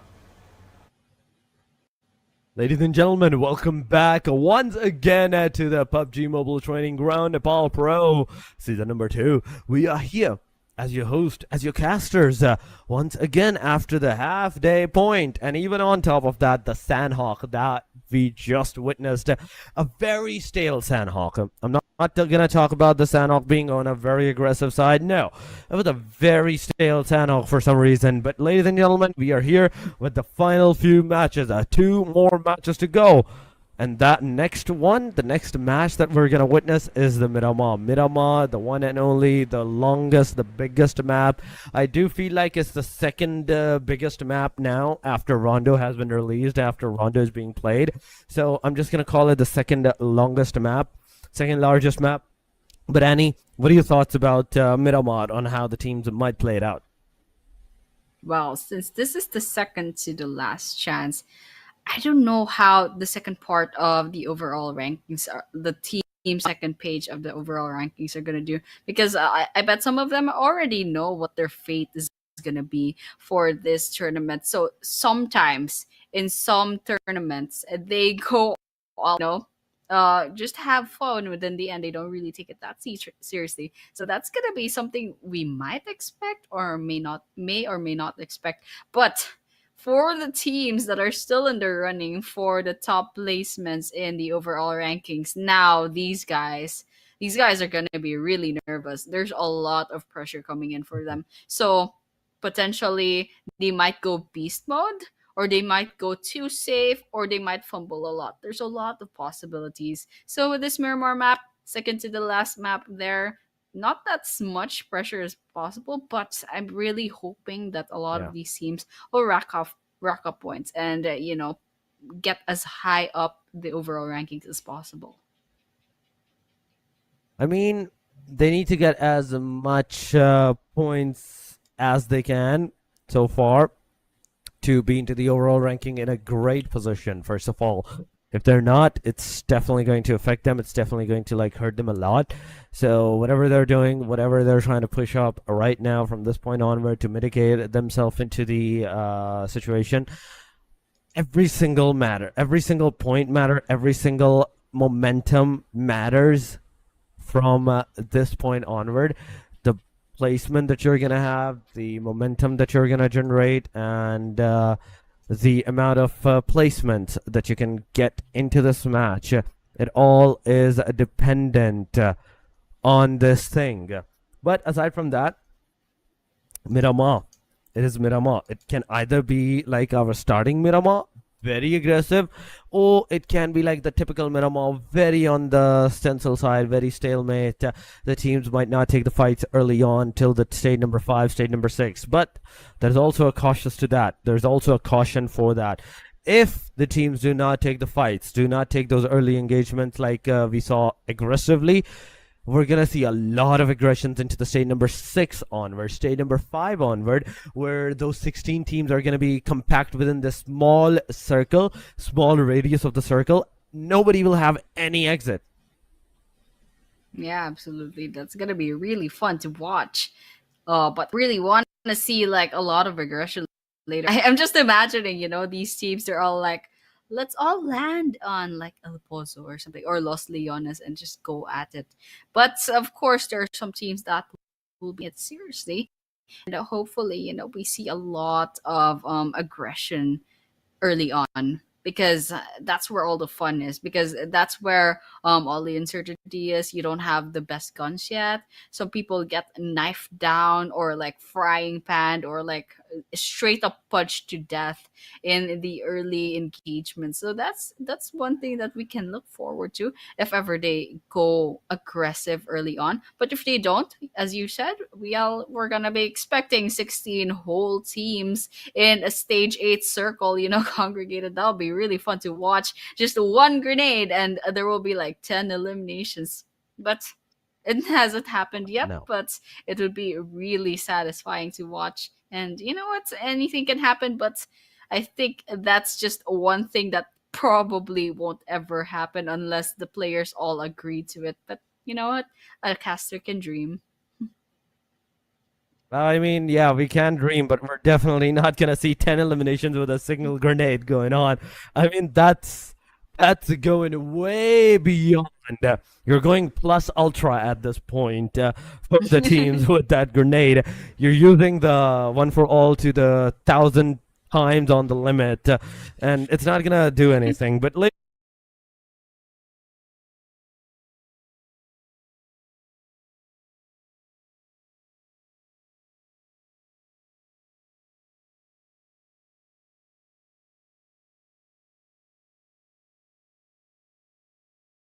For this match number 5, that'll be the Miramar. So with that, well, we will be moving on to the second, the last chance for these 16 wonderful teams to go ahead and prove themselves. So coming in, this is a really strange flight path. This is going to be really hard for the teams, especially for those that like to drop off all the way to the northeastern part of the map. Definitely, Campo Militar is a whole road trip. And I don't think anyone will be trying to, go that place is so far northeast. But what could be really funny right now is the circle is gonna go ahead and come in to Cruz de Valle. I mean, yeah, that's absolutely true. So far, we're seeing from Puerto Paraíso all the way towards the near the El Pozo side, the plain line that's going on. The circle where it's going to shift, that's a different story. That's a different momentum that the players or the teams will have to take into the consideration. But I'm seeing Los Leones being contested right now, and A1RG is already on that casualties angle. They are taking that fight. They are getting those casualties, but they might also get some decent number of eliminations. Yes, you are back. Welcome back, Annie. Welcome back. But ladies and gentlemen, Los Leones, 3 teams contesting in that singular city. The circle going to the northern side towards the oasis somewhat, La Cobreria. The Cruz del Valle somewhat, the corner is in the circle.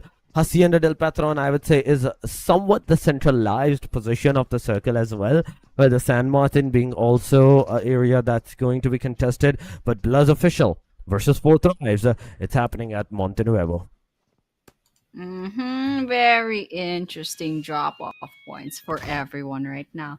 Oh, we can see there was a grenade over there. EA coming in. Might in trouble with flash. Okay, did not stand a chance from 3 people from E Arena. But over here, live, and is the only one left apparently from A1RG. So this is gonna be a little bit hard, and especially since they have the SMGs and the shotguns still. But one grenade and a dream. He get the damage that he needs. I don't think it's gonna be possible, but still, well, it will be the second to the last chance for this A1RG. And if their last player goes down, it's just all over for them. But over here, Blood's official. Wait a minute. Yangon Galacticos entered with two players in the lobby. Secret with only three. A1RG with three. Is this gonna be nasty? This is gonna be a little bit hard, and for the fact that this is gonna be their second to the last chance to get points on the leaderboards is gonna be a little bit hard. I mean, going into this phase, we're seeing the early fights that's occurring. Yangon has joined this match with just the two players, but you can see Nomshing's at 4 versus R8.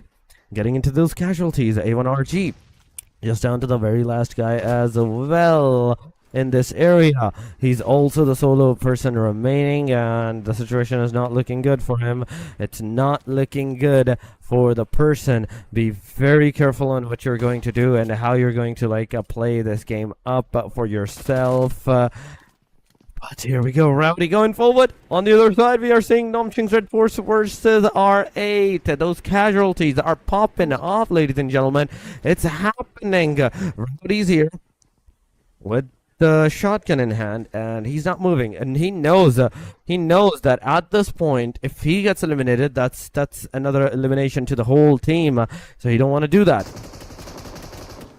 Yes. And then just as you said it, 456 finally puts that last bullet on them. Well, that's actually one team down from this whole map, but we're still up 14 teams and 46 players as well. So lots of exciting things that are waiting to happen. Blues and Four Thrives are within the same area, so this is gonna be really fun. All the while, Ozzy-san from Kinotrope spots Arena and finally puts in coffin for NC2 as well. So EA, they're in a little bit of trouble. They're down into two players too, but then again, they are already up 3 eliminations. So it's not that great of a trade-off, but still, Arena managed to get a lot of points on their side. So what they can do right now is play it a little bit more safe than usual, because they definitely want to go for those placement points and then get as much kills as possible without being too aggressive and risking getting picked off really early on. Right now, it's just that one elimination, one full team wipeout that we just witnessed. But going on, okay, Yangon Galacticos is down to the last player as well. They joined with 3 men, but there we go. Namching Red Force, they're first. They're the one that's going to be eliminated right there. Bigatron by Vitality in this match as well.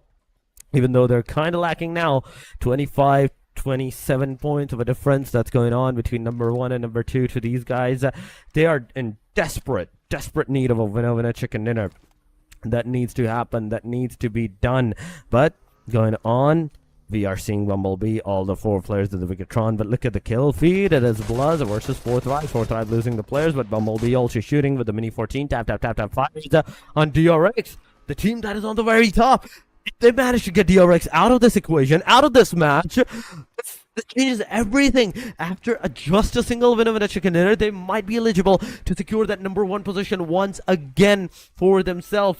But aside from the fact that BTR is not pushing forward, DRX is finally going to get that 1 elimination. Okay, BTR is going to be responsible for that 1 elimination to their name, and DRX already at the start of the game, down to the last man that they are.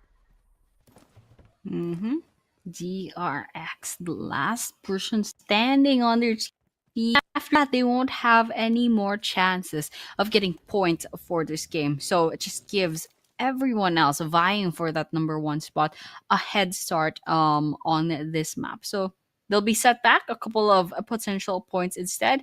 But over here, we're looking at Blues and 4 Thrives once again, and IQQ is not in a great spot. The grenade's gonna come in. Almost gets him, but they have a slither of health left. there are some healing kits, some healing items rather, and so they'll be using that up for now. RS is also here with R8, and they're having their own fights. Someone from R8 just got knocked down. That's actually Prestige. Ooh, Cyclone finds another one. It looks like Damar will be going down as well. Oh, that's actually the end of R8. 1 to 12 teams in only 7 minutes into our map.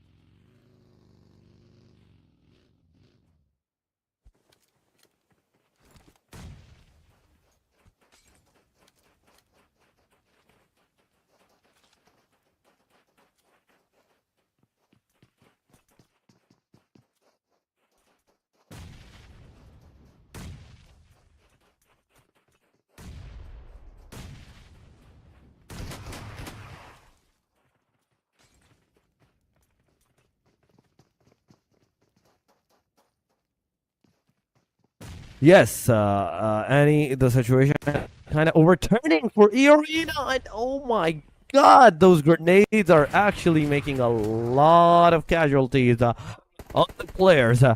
This is not looking good. Wrangle is still yet to come.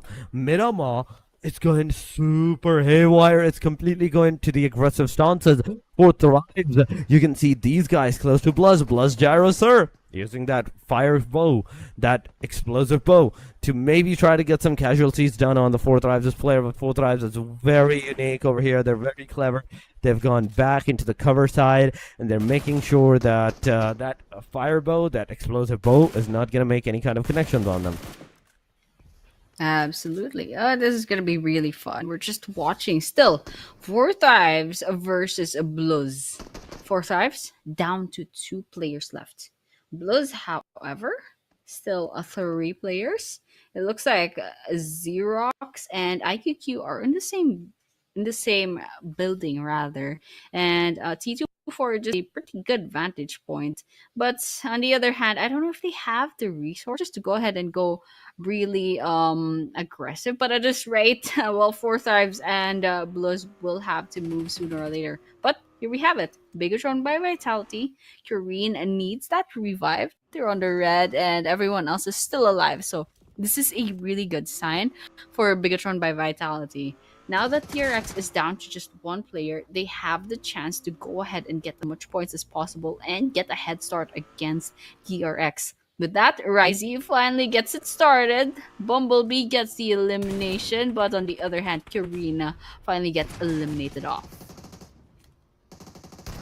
Oh, they definitely did. The Bigatron by Vitality so far on your screen as Bumblebee is trying to get some elimination. Cyclone is there, getting a shotgun connected. 2 more bullets, 2 more bullets. You have to make a connection.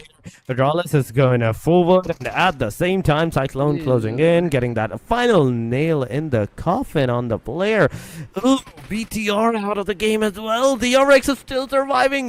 This is absolutely criminal at this point. What's going on with all of these players? With all of these teams, the teams that did so good on the day 1, day 2, and even DRX right now, after securing that extra 25 points from number 2 to number 1. They're just chilling there.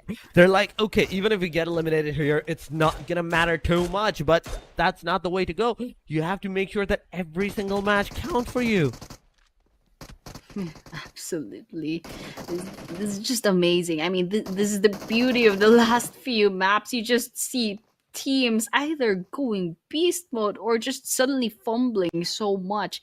And that's exactly what we're seeing right now. Okay, we're taking a look at what Bluzz and 40 are doing because they definitely... Oh, there we go. T24 finally goes down. And with that, the whole of 4Thrives. But... everyone has to keep moving. Bluzz has to keep moving because they are within the blue zone. And look at their health, blue zone. Bluzz is getting blue zoned. And DRS giving all the while. Cyclone still alive. Four eliminations for DRS's Cyclone. And I just like screamed because I saw that grenade. But it's a good thing Yata Uta manage to survive that. But the question is he gonna stay alive? East comes in. Oh my gosh, why are you just standing there? There we have it. Jumps out the building and gets shot down by with that. DRS says goodbye. We're down to 7 teams. 12 minutes into the game. I think it's gonna get even lower since Sleepy Horror finds as Tribe Aromacy from a distance. Lots of things happening. Lots of reds and lots of bullets connecting, and this is just so. Oh my gosh, Delta versus Jigglehora. Throw a grenade. Not gonna hit anyone. I think Gante got hit. I'm not sure. Rig is low on health. Lots of grenades coming in. Jigglehora running for their lives. I think he's gonna go ahead and disengage because I think Hora. It's just Jigglehora that's within the vicinity. I mean, right now, we do have to see what's gonna happen. This situation is not Ooh. looking that good for the Horde Esports as they're completely out in the open, but what a beautiful dodge going around. But this time, the spray goes on one, like a singular area. The Jigglehora actually jiggling, walking right into that spray himself, getting himself a knockdown. 3 players that they are. It's kind of looking not good, not looking too good, as they will be forced to maybe either go get that survival done or take the fight against the guy at the DRX, the solo guy, because if he starts to get more and more elimination, the overall ranking is just going to soar more and more high. Yeah, absolutely. And well, we'll have to keep an eye out for the last of DRX. But all the while, we can keep an eye out also for Alpha Gaming, who has the highest amount of points so far. And Refuse just knocked down Jackie from Team Secret, and that's an elimination completely. And that just bumps up their statistics to 6 eliminations. Ooh, we have a DRXQXCZ trying to get that kill against 2 players for Hora. That's Sleepy and Jiggle. Amazing. Amazing fact is DRX is all alone right now and still manages to get that 1 elimination. And now Sleepy, unfortunately, that kill does go to Tribe Aromacy instead. They didn't manage to get that kill. But still, Tribe Aromacy, they're still alive and kicking. 4 eliminations on their side.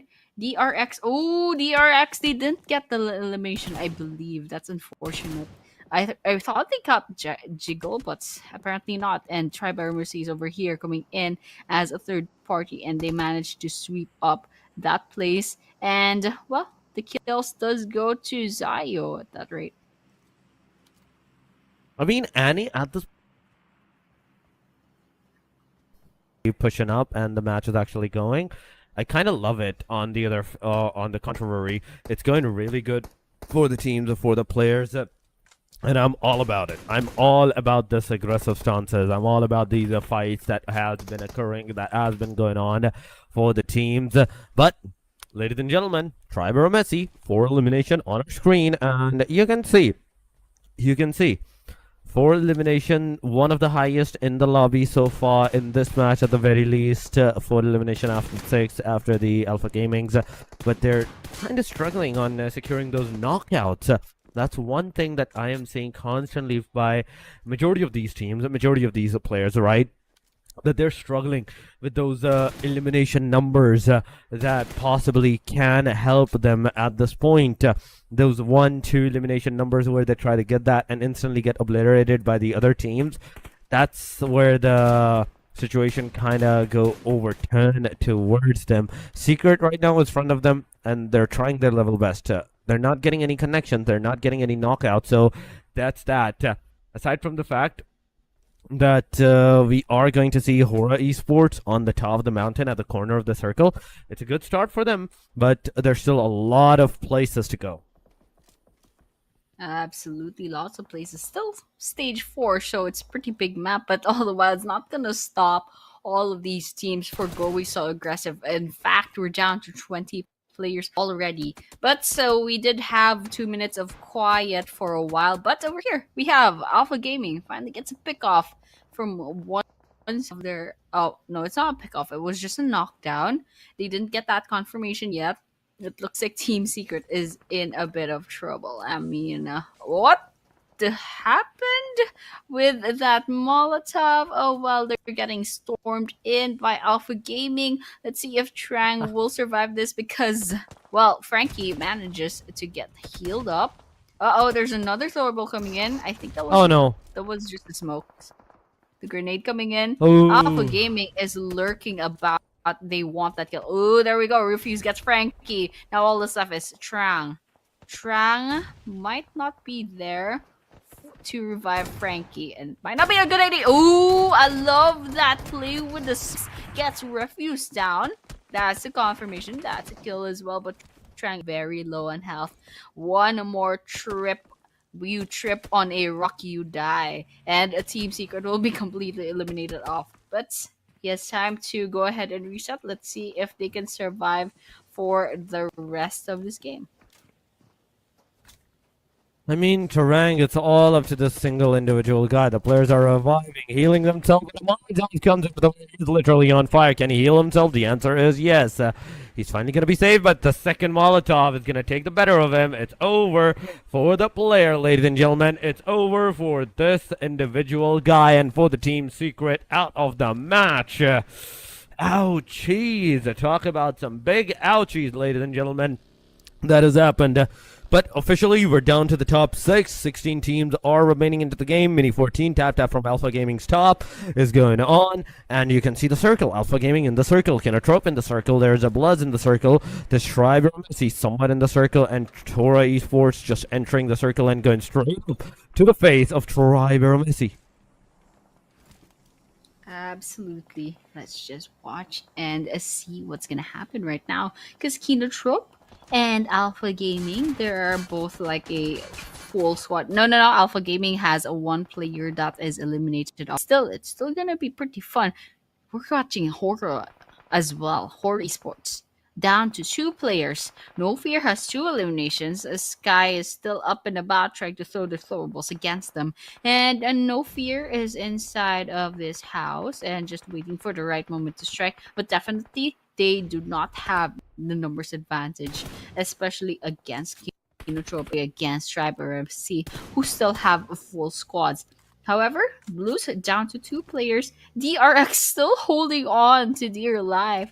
So that's a good thing. They've crossed the placement points mark and they're just like chilling, trying to stay alive. And all the while, I saw Sky got taken down, got knocked down. And so all they need to do is find No Fear. And then, well, Horror Esports will be saying goodbye. It's top 6, and whosoever is going to make the mistake is going to be absolutely decimated, ladies and gentlemen, from this point onward. Horror Esports, solo player, come on, you have to somehow get to Sky Horror. You have to get that revive. Call Sky Horror towards you, behind this rock that you are. Get Sky, this is the time. But Triber Messi, you can see them at the corner, slowly approaching the situation, finding out the players of the Kino, and you can see the shots going around, flying around toward the player's premises. The damage is done. There's a slight bit of damage that has been done, but not enough because you're so far away. The bullet damage is gonna get really low, and the opportunity that you even have of securing that elimination, even if you do manage to secure a knockdown, it's really low. But no, it's not gonna stop him. It's not gonna stop this guy from getting those elimination, as you can definitely see. He gets a knockdown. Alpha Gaming, now, where are they situated at? Are they all together? Because I see 2 close to Kinatro, and the third player, the solo guy, all away from the team. East successfully has decided to move into the back lines, go for the rescue of the top, but the main question still remains. There's a Bluzz, there's a Horde, all of them are looking at you, and one slight mistake, one slip of a foot, and it's over for you. Absolutely, and that's the best kind of a thrill that we have in this game. But, well, we're still up in 16 players remaining, and so far Alpha Gaming is doing really well. Horror Esports still alive. No Fear and Sky still up and kicking as well. Tribe Eremisi is up in the elevations, but actually I think it was a split push. Half of their team is up in the hill and half is down in the plains where everyone else is. But well, I guess after that 15-minute mark, everyone kind of like wanted to stay put and not get picked off. Well, top finds Mark. Ooh, the play zone takes away DRX, and with that, that's one less team left. Now we're down to our top five teams. That is Alpha Gaming up top, Tribe Eremacy, Bloods, Akinotrop Hora, and I think Mark is gonna be in trouble. And East swoops in and gets that elimination for their team.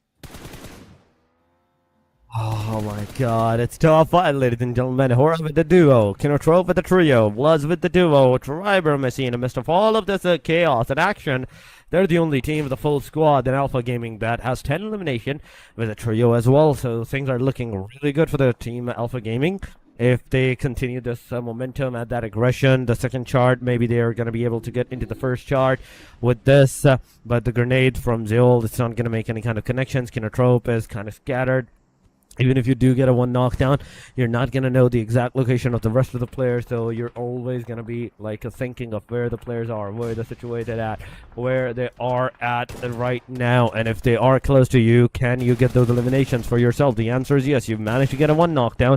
It will turn into a confirmation in a short while. So far, it's not looking too good, as Kinotrope is super scattered away. There is no one to like even go get that rescue done on towards the players, or even provide a cover as the rescue actually happens. Absolutely. So let's just see what happens. Oh, Alpha Gaming, however, I don't know if they'll get another kill at this rate, but they're doing really well. They are riding this momentum, not just in this game, but also the previous games. They're always like, it doesn't mean that they're always getting the winner in chicken dinner, but they're racking up a lot of points. So that's really good consistency on their part. But over here, they have their eyes over a Tribe Ermacy and also Tamara from Kinotrope. Ooh, but that bullet isn't enough. It's not dealing enough damage. Dial, however, almost down to half their health from stray bullets from afar. So well, we're just watching and seeing what happens. Delta coming in, going against Finale, wins the 1 versus 1. And that's a finisher on the title from Alpha Gaming. However, that was a kill steal, ladies and gentlemen. That's kind of sad. But over here, Keto Drop finally says goodbye. Now we're down 4 teams. That's EPG, AST, Plus, and Hora. Still up and standing, still vying for that winner chicken dinner.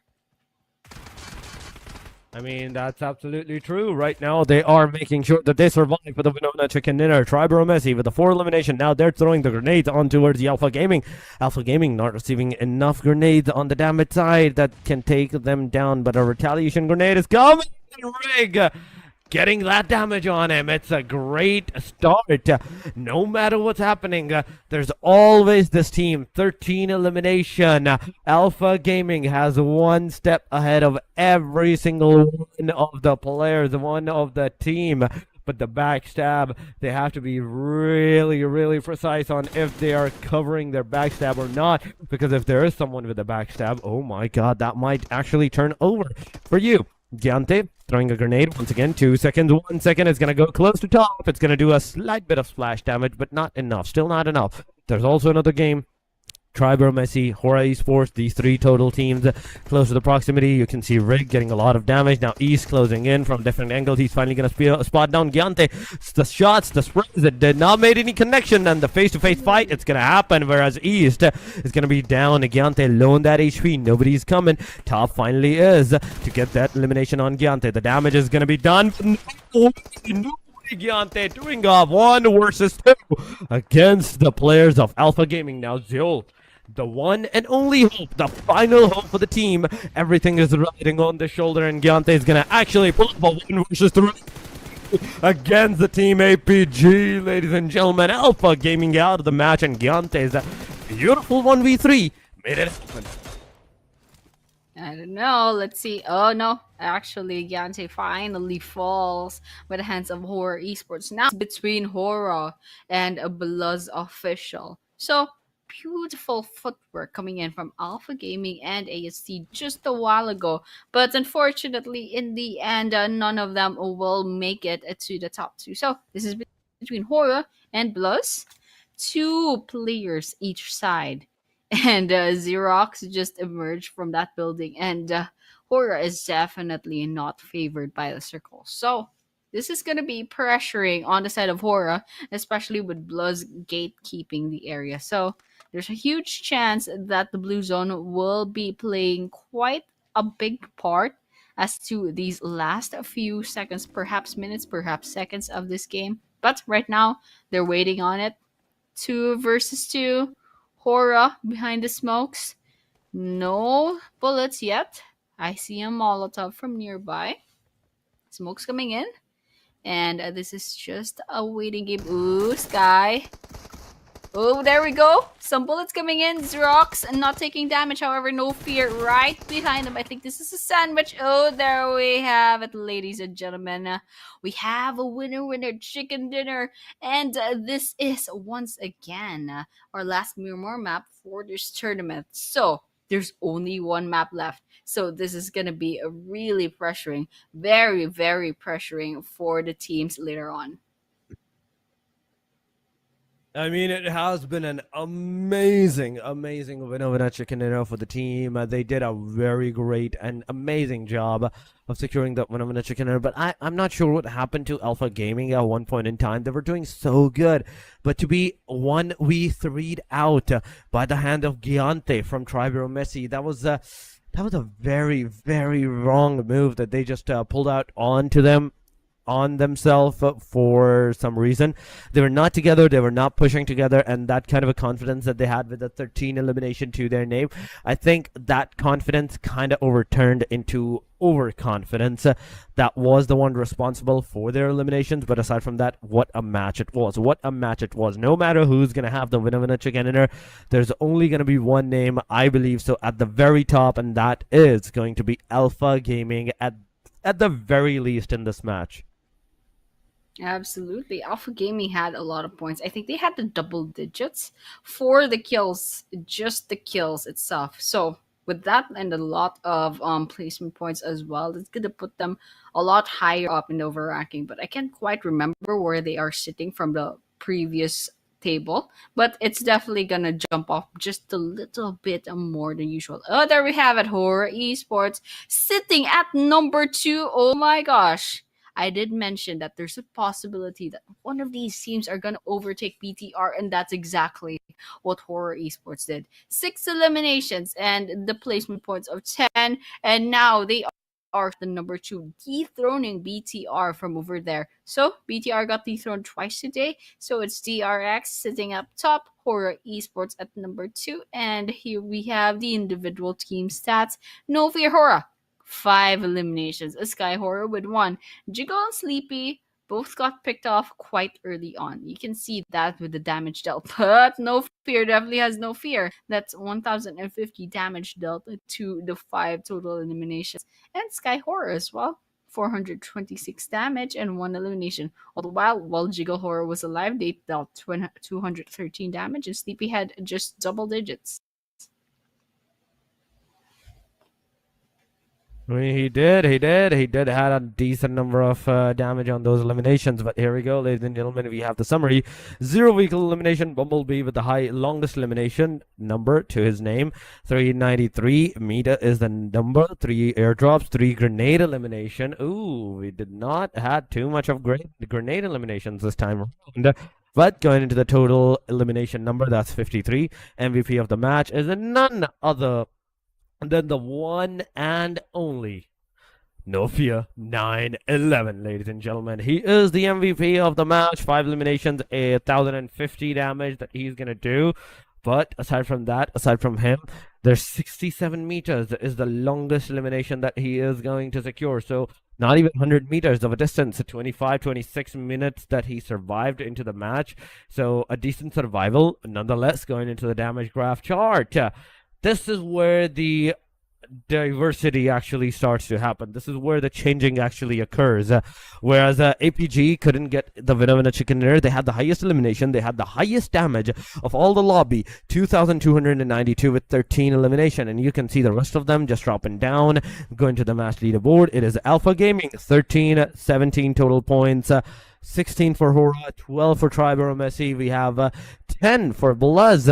We have Kinotrope with the 7, DRX with the 7, 4 for RA, 3 for E-Arena, DRX with 2, Team Secret with 2, 4 Thrives with 2, NS, BTR, A1RG with 1, and Yangon Galacticos couldn't manage to secure a single point in today's match, in this match. Mm-hmm.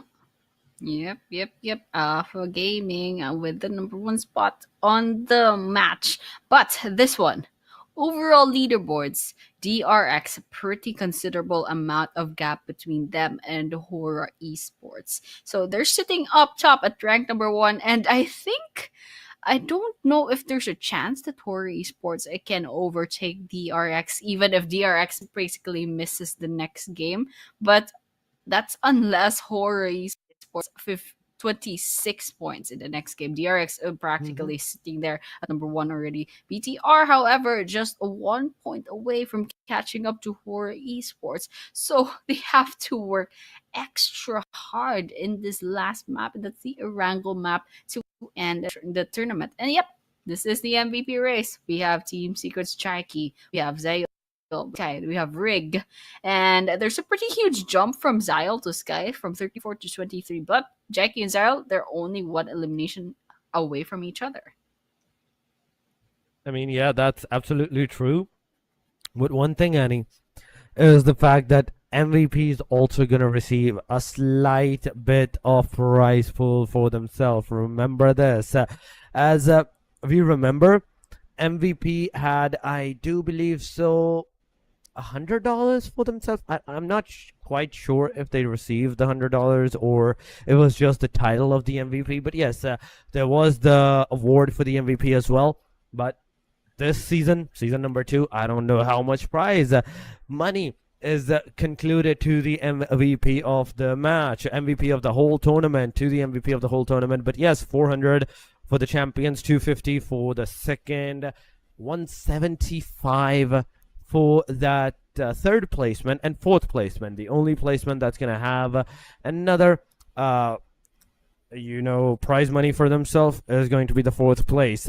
But right now, we're about to head into the very last match, the final match of the PMTG Training Ground Nepal Pro Season number 2. But heading over to that, before going into the very final plane path, we're going to go and take a short break. Do not go anywhere. Stay here with us. We'll be right back.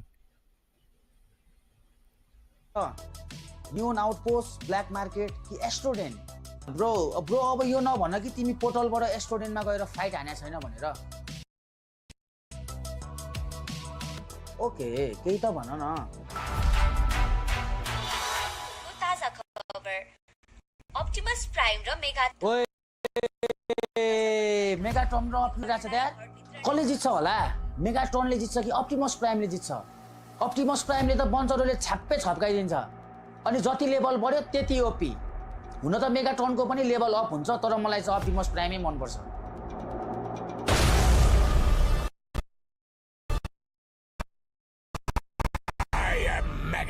हामीलाई त कसैले सक्दैन नि फेरि Autobots, roll out. चिन्ता नगरौ न म छु म गए म हिडिसके म एक्लै फाइट गर्छु बुढी आई लभ यु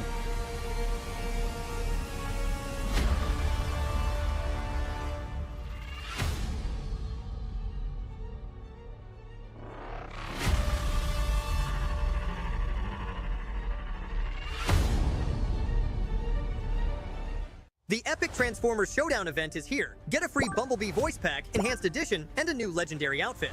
From July 8th, 2025 to September 2nd, 2025 at 23:59 UTC 0. Get Ember Core fragments by completing daily and Transformers missions.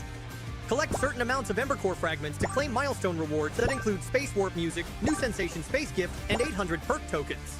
With 800 perk tokens, you can redeem the new legendary Yellow Jacket mech set and cover at the perk exchange. You'll receive a Transformers token for every 600 Ember Core fragments you collect. It will be placed in your inventory and automatically carried with you into matches. Tokens can only be used in ranked-themed mode maps with a 4-player team. The player holding the token must pilot a Transformers bot and terminate the enemy Transformers bot in order to begin the trial. Once the trial is initiated, only players that survive and win will be counted as having completed it, and either Optimus Prime's or Megatron's exclusive results screen performance has been triggered. The Transformers token will only be used up when the player who initiates the trial completes it. If you don't end up using the Transformers token, it will return to your inventory at the end of the match. The showdown period of this event takes place from July 8th, 2025 to August 6th, 2025, UTC 0.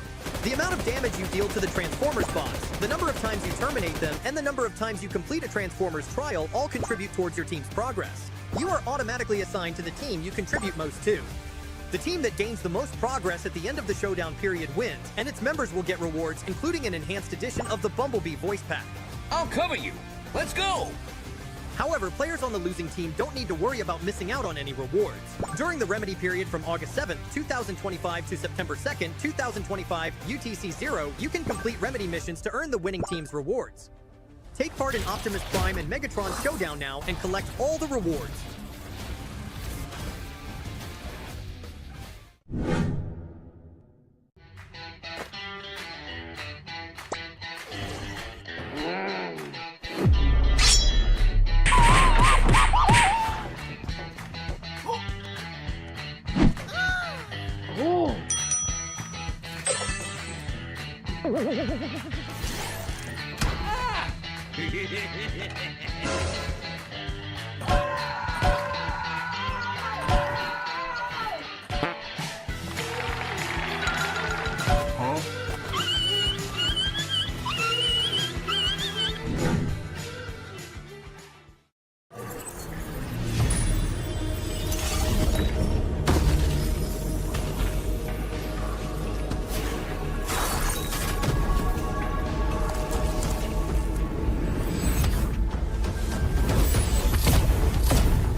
The highly anticipated addition to the Mummy series outfits is here.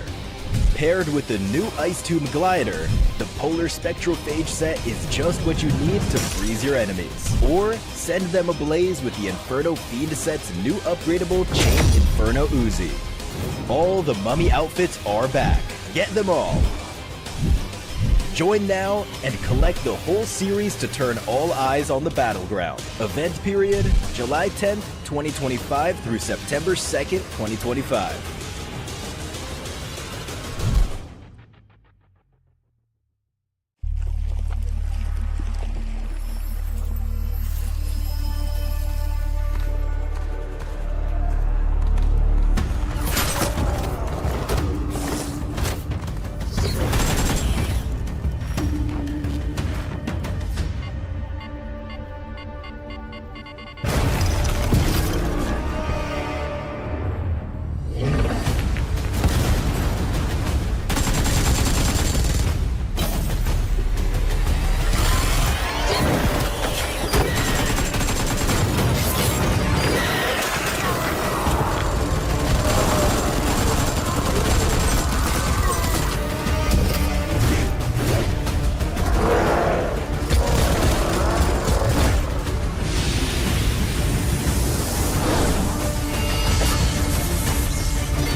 Cybertron's future is near.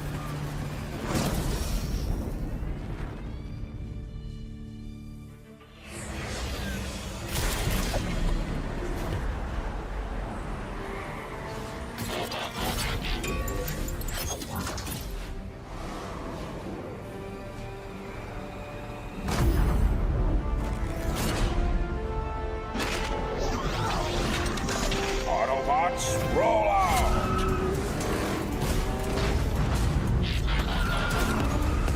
This planet reeks of weakness.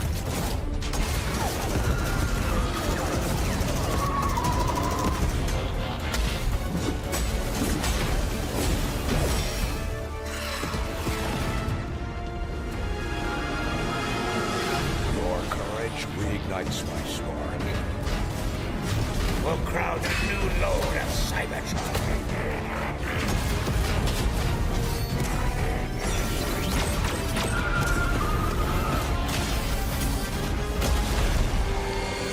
Roll for freedom.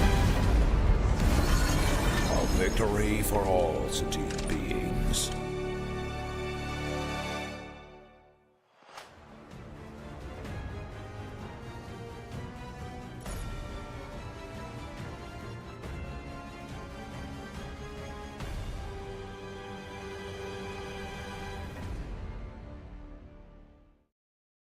Come check out WoW version 3.9 during this blistering summer.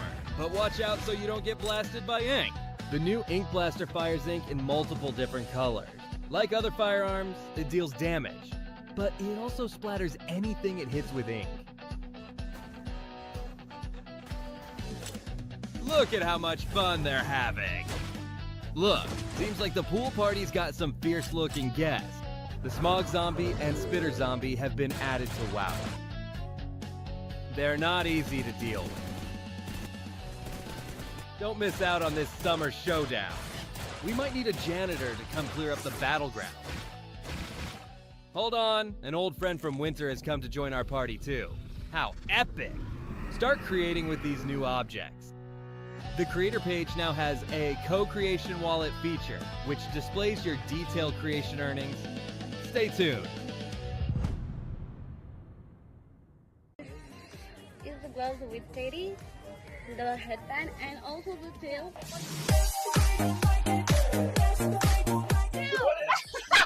One, two, three, 4, 5, 6.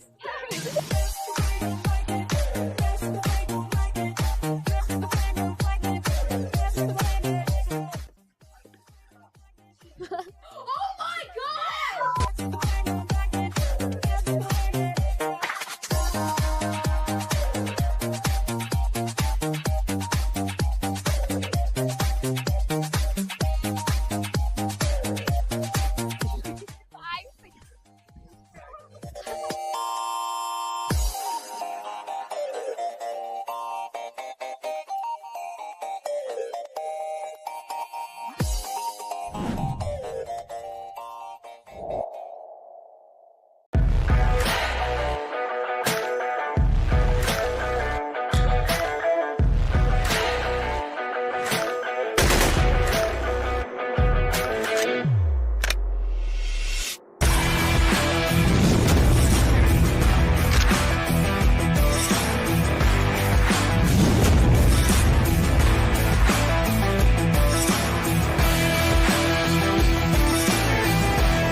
Don't know how to summon a Transformers bot? Watch this video to learn how. To summon a Transformers bot, you first need to obtain a Space Bridge beacon, the Neon Outpost's core crate, Astro Den's winner's crate, and supply shops are guaranteed ways to obtain a Space Bridge beacon. There is also a chance to obtain one through other means. Neon Outpost Premium Crate. Search supply piles. Space Bridge entrance. Classic area themed crate. When the sky darkens at 400 seconds into the match, you can equip the Space Bridge beacon to the throwable. Ladies and gentlemen, welcome back once again to the PUBG Mobile Training Ground Nepal Pro Season number 2. This is your host and your caster Storix, and with me Annie once again for the final desk segment, for the final match as well. But Annie, it has been a delight with you throughout this whole journey, but we still have one more match to go. We still have one more game to conclude all of this and find out who is the champion. Yeah, just a while ago you sounded like you were just about to leave your desk, and then they're like, "Oh, good luck, Annie. Good luck with the last match." But yeah, this is gonna be our final. You would never, absolutely. But this is our final match for this whole tournament, and this is a lot of pressure coming in to our 16 wonderful teams who are participating tonight. So, PUBG Mobile Training Ground.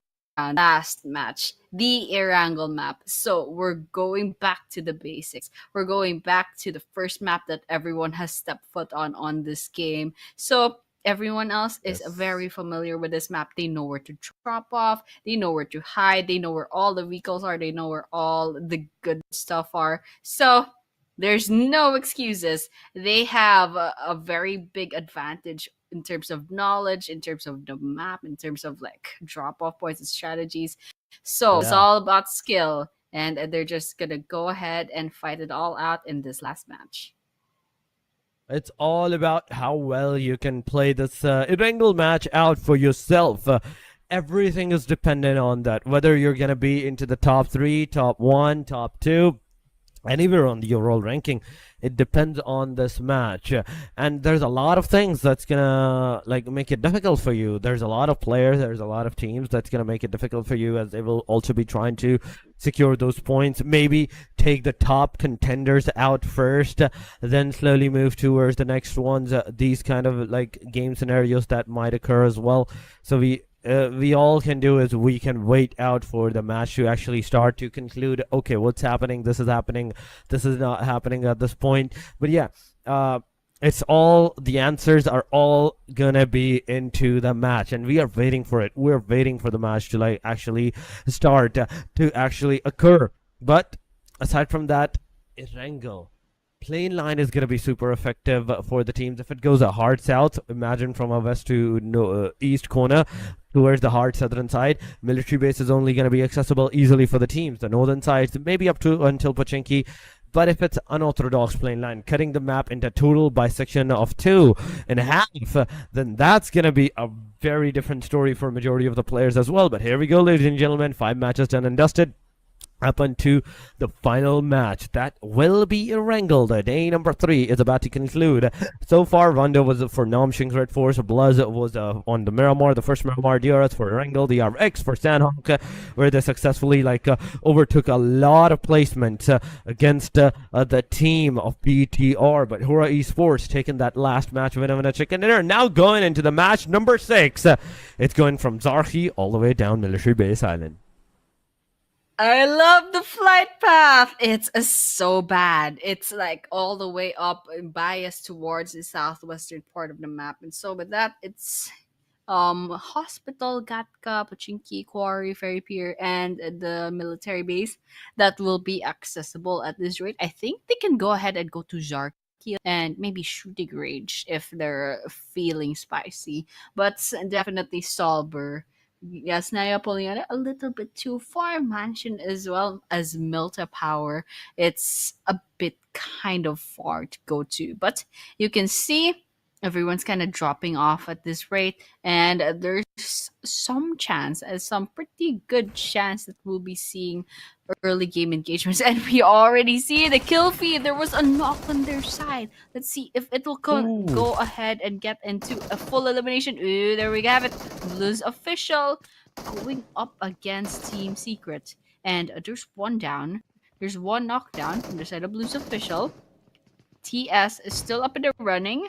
And it's going to be really hard. They can't go ahead and get those resources unless they clear up the area. Otherwise, they're just walking into trouble. But yeah, Blues official is still not out of the running with one of their players. But in the end, ooh, there we have it. There's one down. Ooh, third team. That's A1RG. That's also in the vicinity. That's Team Secret. That's Blues official. That's A1RG. That's absolutely crazy because Bloods official already has 3 eliminations to their name. Oh, they definitely do. They have 3 elimination at this early on into the match. We're definitely just gone to the 2 minutes marker, and this team has already secured the 3 elimination. Now going for the 4th with the final elimination to their name. Let's see. There's 2 different teams. Blood official in the middle of 2 different teams. As Team Secret threw a grenade on the face. It goes, and it hit the marker right there. But Gyrosurf now 1897 in hand. He's gone for the revive. That's A1RG, making sure that they're also picking their players up. Zarus is going to come down. That Storm is going to be taken down in an instant. That's a knock. That's a confirmation. 3 out of 3 elimination so far with 4 men standing. Zrox, let's see. He's not pushing too much. He's not going into the areas too much, staying a slight bit onto the safer angle. Okay, that is going to work. That for now, at the very least, but for how long are you going to be able to like secure more and more points for yourself? There will be a time where the other team is going to definitely dissipate you and maybe try to overtake your momentum for themselves. But so far, Blood Official, they're looking headstrong with 4 men standing once again. But it's about time we talk about the healing factors. If they do have healing factors, it's great. But the players enter. Rowdy takes down Voke, but instantly Gyro Sir comes into the play, flicks it up, and takes down the second of A1RG. A1RG is fully out of the match, out of the commission. Arena, and see, look at him. He's also getting some decent number of damage done on towards the players, but not enough as another player gets eliminated. It's a back and forth going around. Arena also gets eliminated. Only 13 teams joining in this match. Here we have it. I am having a field day because there are several teams that chose not to join the lobby for tonight. But Team Secret down to 2 players and only 1 elimination. Not gonna be very good for their statistics. Oh, they do get Gyro. So, oh, there we have it. That's 1 more Jan on the side of Luz, but it's not over for them just yet. They have to go ahead and get that, and actually they do exactly just that. Blus walks away with 5 eliminations and nothing else. That was their last chance, and wherever they were in the overall rankings, that's where they're gonna be where they're gonna be rather, plus 5 points, and that's it. There's no give or take anymore. But Team Secret, they're still up in the running, although they have 2 players left. Still, they're still in this map. They're still alive, and there's still a possibility that they'll rack up more points later on. I mean, the amount of eliminations that we have seen so far, Bloods with 5 eliminations and they got eliminated, it's good. They did something at the very least. Arena without even a single casualty, they got eliminated. A1RG without a single casualty, they got eliminated. The 2 teams, it's not good, but 1 team, it's definitely good. But we're down to 10 teams. 13 teams joined, and 3 already got eliminated, and this is just the stage number 1. It's already such a big stage, a big area where you can go anywhere you want. So, Annie, be ready. Be ready for a very stale game, a very stale mid-phases of the game, whereas nobody might be going to the fight, or maybe we see the opposite. Maybe we will see the teams going completely haywire against one another into those fights, into those engagements, and just getting it up with those eliminations and whatsoever. I really want that to happen. I want like all the teams to go like, okay, we got our resources. Let's all meet up at Pachinki and do a death match and get this over with. But unfortunately for us, that's not yet, because DRS and I believe that could be Kinotrope. Is that Kinotrope? I'm not quite sure. They are here at Quarry instead. Example, going Middle Ages with their horse riding skills. But they're still alive, still 0 eliminated. But the important thing is they still have a chance to go ahead and take as much points as they can as possible. And so that's exactly what they're doing. DRX at a distance. It looks like Example is trying to get some kills in the bag, but none of them are connecting yet. So they'll have to try a little bit harder. All the while, we're seeing Nongshim Red Force going up against a Kinotrope. There's Mark at the distance, a T1 TZ rather, just pulled up here. Beanie also there, Doxy inside of this house, and well, we're not seeing any engagements yet, but I think that's gonna change really soon, especially if one of these teams decides to go for that push and get aggressive and get as much points as possible. I mean, that's the thing. You have to get as much point as possible. And the Kinotrope is here to do that. Exactly that. Even though they know that they're not going to be into the top 3, whatever, they're here with the fighting spirit to take those aggressions amongst the rest of his team, the rest of the players, to take those actions for themselves or not whatsoever. But Nomshing so far, Binny, he's here, taking that infected juices and the boosters for themselves. One thing that I do want to see around in all of this premises is the fact that how well Nongshing is going to be able to like cement themselves into this area, because there's 3 players of the Kinotrope in one place, one direction, and then we have like towards the side of like the engagements on how it's happening, how it's going on, the backline, the one player of Kinotrope, how he's gonna affect the whole team. But wait a minute, do I see him just leaving out of the premises and he's like, nope, I'm done? Same. Same. I'm done. I'm out of here. It's just kidding. We're not done just yet. We still have 10 teams up and running and 38 players left standing. But after the initial onslaught in the early game, it doesn't seem that there's much thing. Oh, now Shim going in for the kills. Oh, that was really effective. Push was so effective against Alpha Gaming. But Alpha Gaming, that was just half their team. The rest of their team got split up somewhere else. So, well, the split push did quite work out for their side, and now they're down to half their team left. Hinotrope still alive and kicking, but unfortunately with 0 eliminations right now. But BTR was over there. BTR was nearby, and there's still a chance for them to get as much points as possible. But they do need more than 20, maybe 25 or 26 points before they can overtake DRX.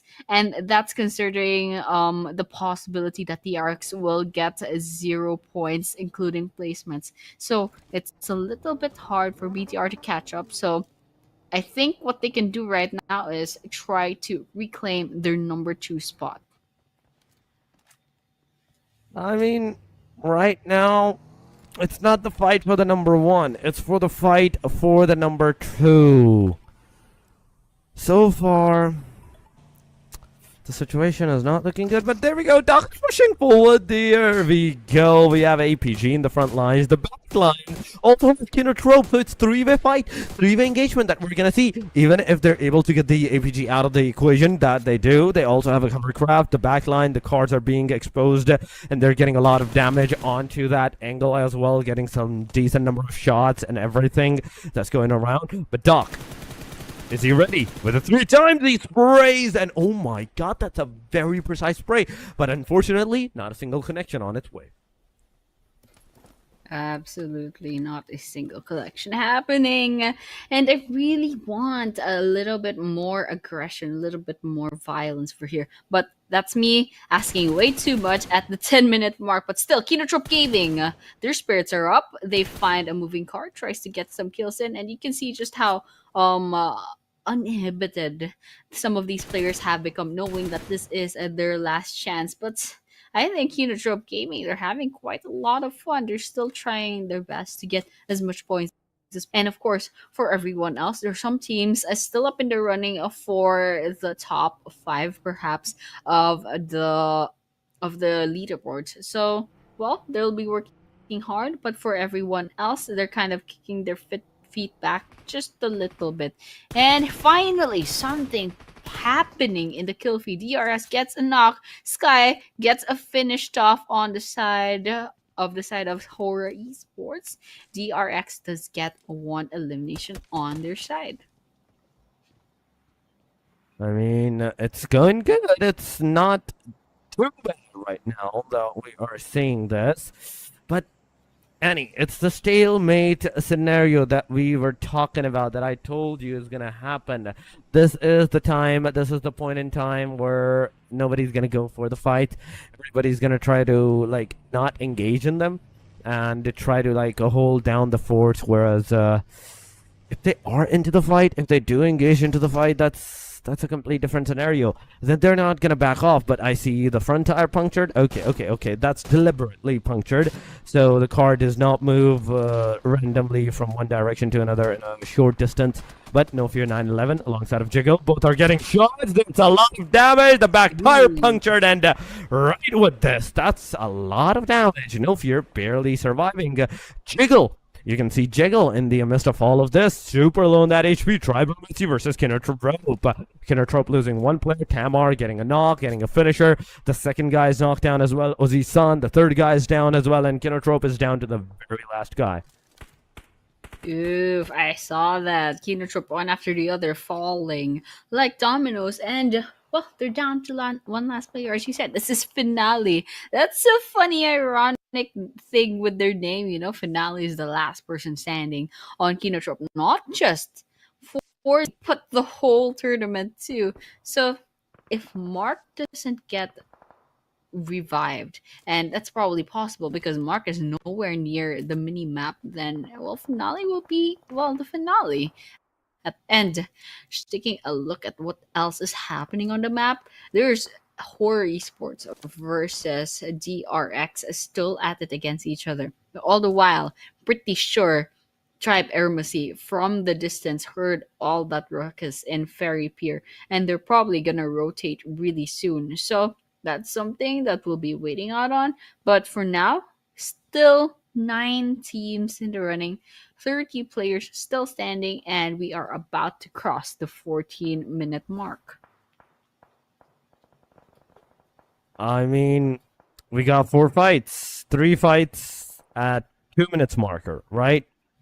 Now, it's been 14 minutes, and from that 11 total teams remaining, 10 teams, in fact, remaining, we're down to 9 teams. So within that 10 minutes, that's only one more team that got instantly obliterated at that point in time in that long of a while. But Novio finally getting down, Sleepy, closing in, going upstairs, but instantly denied that entry to the upper floor. Now, the last guy of the team Horror Esports is in the water. He's just taking a bath. He's just enjoying the wrinkle to his name. But 2 seconds, 1 second, the stage is going to close once again. Gonna go to the main island, majority of it. Try 7 elimination. That's a very big boy number.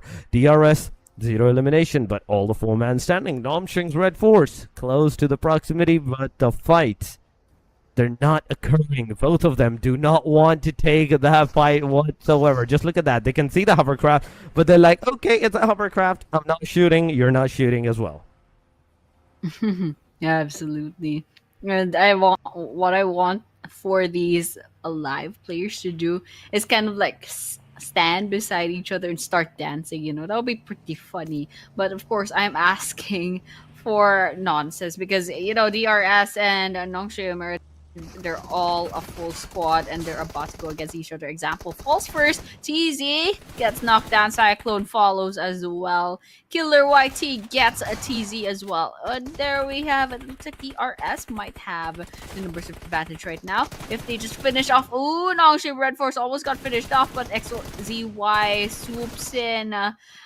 There we have it, the 1 versus 1 Yata Uta falls, and DRS gets eliminated off the game. But all the while we were watching, Hura also got picked off.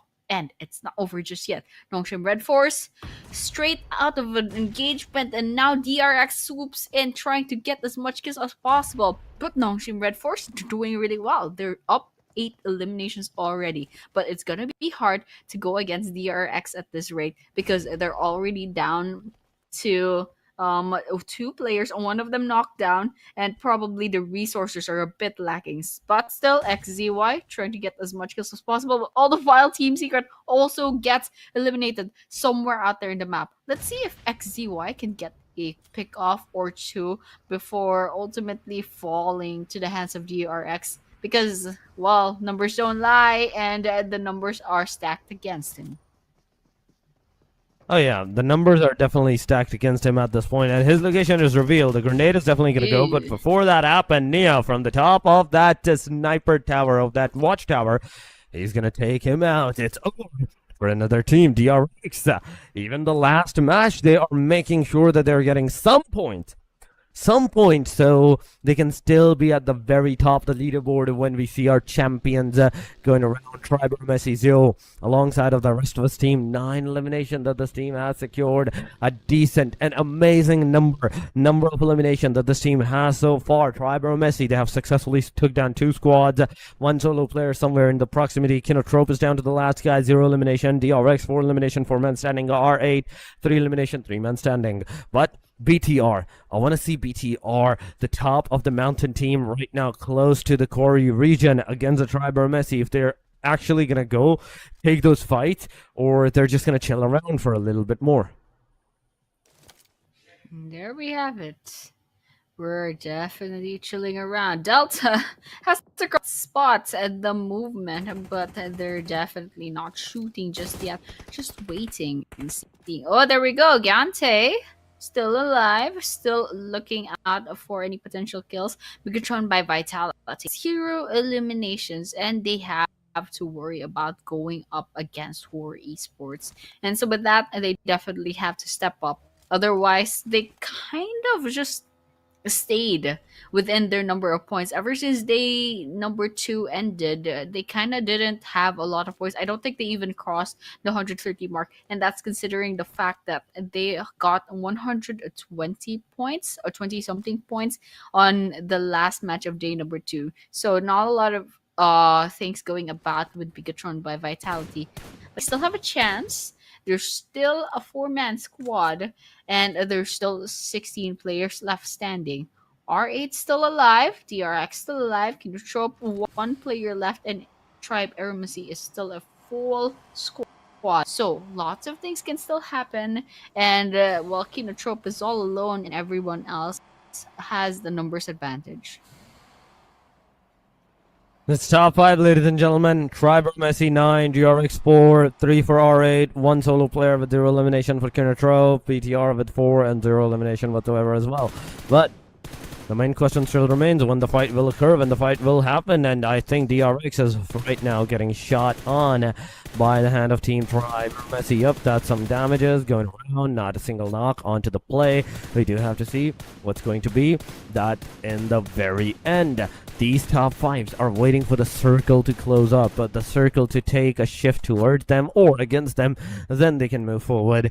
Rig in the compound alongside of Gyante, but I see Delta and Zio, both players outside of the safe zone area, and so far on the top of the mountain. Yes, it's gonna help you a little bit, but not too much, so I think it's better to be together than to be separate this far further away outside of the safe zone area. Mm-hmm. Absolutely. Oh, there we go. DRX gets 1. Yep. Was it 1 or it was just a knock on the side of Tribe Eremacy? But yep, that was a knock. But now Prestige finally puts Kinotrope out of the leaderboards. Now we're down to top 4. But Kinotrope did get a considerable amount of placement points, so that still matters. Now, 20 minutes in, 15 players left in this final map. Big Papa versus Kyuri. Kyuri takes a lot of damage. Has to go back and go ahead and get that healing in because they're going up against DRX. And, well, DRX pretty much secured themselves as number 1. They already definitely need the kills. Kyurine manages to heal up, crawling on the ground. DRX out there. A lot of noise. Is Kyurine all alone? There's other players right behind Kyurine. So, BTR, they have a chance to go against DRX and get some kills, but I think they're having a hard time getting their footing right now, and it's definitely risky since this is an open field and they're getting bombarded by the grenades of DRX. So let's just wait and see what happens because these two teams, they're definitely out for blood. Kyurine taking some damage, and well, let's just see what happens. Well, we do definitely have to see what's going to happen because it's the fight for number 1, number 2, and anything is possible here. DRS Drake in the fight, but Bigatron BTR shooting at one point in time. The grenades are going against the team BTR. QXZZ, you can see him cook the grenade as well to go there toward the BTR, but the connections, that's what's going to matter the most. So far, it's not a single connection, but Annie, it is the top 4. BTR is kind of not looking good, so I think they're definitely gonna go into the back lines and maybe try for a different approach. But Messi, second, they're coming. The third party versus the DRX, and that's 1 down of DRX. R8 has already 2 players down. Yeah, finally. And we're 22 minutes in. Lots of things happening. R8 down to 1 healthy player and 1 knockdown player. DRX manages to revive their 1 here, and now they're back to a 4-man team. All the while, DRX finds AST's Delta. Ooh, Big Papa gets a lot of bullets in, but it's not going to be enough for a knock just yet. 4 teams. Ooh, there we have it. R8 Esports was in trouble, and now what? They got eliminated off. We're down to 3 teams, 12 players, full squad versus full squad. Very fascinating last standoff. There is Tribe Embassy versus TRX versus Bigatron by Vitality. Oh, there we have it. Bumblebee gets a bulletin Ooh. against TRX. Not enough, however. There we have it. RAZ needs that revive. Bumblebee throws a grenade. Nice! Ooh, actually gets Nia down. Finally. Oh, they have to go ahead and get that finisher. You should go ahead and get that finisher. And they do. Bumblebee gets 1 elimination in the bag, and that's a 4 for total in the side of Bigatron by Vitality. Now it's just one more person left in DRX. Big Papa is the last person standing. Oh, he's the last guy remaining into the match. Big Papa receiving a grenade, a lot of damage. The player peeking up, but Rig getting taken down. The grenade comes over, and DRX out of the match. It is a 4 versus 4 right now. BTR versus Triber Messi, but I think BTR has came a little bit too late. As even if they manage to secure the winner in a chicken dinner, even if they do get that, the last time that we saw the difference between the number 1 and the number 2, it was around 25 points. And getting 10 points, winner chicken dinner, that's still 20 points. You're still going to lack 5 points. So we can safely assume that DRX will definitely be our champions of the whole PMTG. And there we go. BTR coming in. Whoa. 19 total points. Ladies and gentlemen, getting that winner chicken dinner into the final match. Match number 6. The Wrangle, ladies and gentlemen. It is 15 out of, in fact, 6 matches. 18 out of 18 matches. And last match goes to this team. But DRX, ladies and gentlemen, as we were talking about that, it is the champions. They are the champions of this PM PUBG Mobile Training Ground. In fact, Pro Season 2. Yeah, that actually jump scared. Whoa, it's already the champions. DRX coming in as the top one. And that was no question. We already knew from the overall rankings that practically have this in the bag. Unless one team gets, rather the top 2 team gets 26 points. Otherwise, it's DRX that solidified their place at number 1.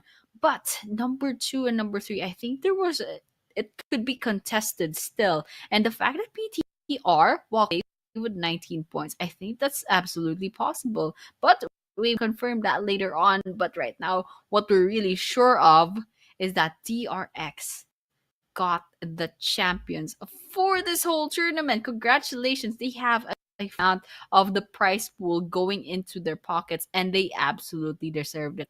BTR, straight up 2 days in a row, they held the number 1 spot. But in the end, DRX comes out victorious. And once again, overall rank is number 2 for Bigatron by Vitality. So there we have it, guys. Bigatron by Vitality, number 2, being the first runner-up with 9 eliminations for this game and 1,373 damage. That's the winner chicken dinner team, ladies and gentlemen, for the final match. Bumblebee, 4 elimination, 577 damage. Risey, 245, 442 for Fedrales, and Urine with 109 damage. No elimination whatsoever. A total of 9 eliminations and 19 total points. Still only managed to secure the number 2 position. But going to the match summary of this match, at the very least, it is 48 elimination, 4 grenade, 1 airdrop, 3 vehicle eliminations. Oh my god, they were playing on the edge today. Healing done is 6,094, and the longest elimination distance goes to R8 Prestige with 327 meters on the clock. There we have it. Pretty stats and less total eliminations because there's some teams didn't join in to the lobby of the last match. But this is the MVP of the match. We have Tribe Hermesis Zayo with 5 eliminations, 877 damage, 185 meters of longest elimination, and a survival time of 23 minutes and 14 seconds. Amazing MVP of the match. And with that, this is the damage graph for day 3 match 6, our final map. BTR will have 9 eliminations and 1,373 damage. Coming in next is actually Tribe Aeromasi with a little bit more eliminations. That's 11, in fact, with a lot more damage, with 2,365 damage. Coming in next, Notion Red Force, 8 eliminations and 1,292 damage. Coming in a DRX with 4 eliminations and 1,254. They pretty much solidified their place as champions. Going to the match leaderboard, 19 points for BTR, Tribe Messi 17, Nomchengs with 10, DRX with 9, R8 with 8, 6 for Team Secret, Blast 5, 3 Kinotrope, 2 DRX, Hora 1, Arena, APG, and A1RG.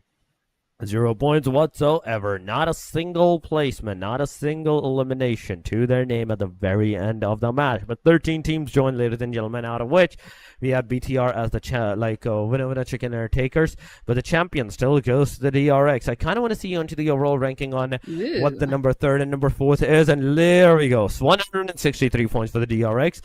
Still, that's 16 more points than the BTR. That's on the number 2, 147. 130 for the Hora. That's 17 points of a difference right there. 124 for the Team Circuit. 121 for the APG. 119 for AST. 114 for DRS. 92 for Namcheng. The Bloods with 92 as well. The Yangon with 92. 85 for the E-Arena. 77 for Thrive. Skinnertrop 76. And same as R8. Vampire, on the other hand, that's a 30 points of a difference from that point onward on the hashtag number 15. 46. 42 for the A1RG. Last but not the least, it is D plus Kia with the least amount of points that they can possibly secure. And this is the MVP race. Since this is match number 6, these are your MVPs for this whole tournament. We have a rig from Hermosi with 29 eliminations, 6,880 damage, average survival time of 16 minutes and 4 seconds, and the elimination contribution of 44.62%. Team Secret's Jaiki with 35 eliminations, a damage of 6.1k, average survival time 15 minutes and 52 seconds, and elimination contribution is 43.31%. And Ziol is also coming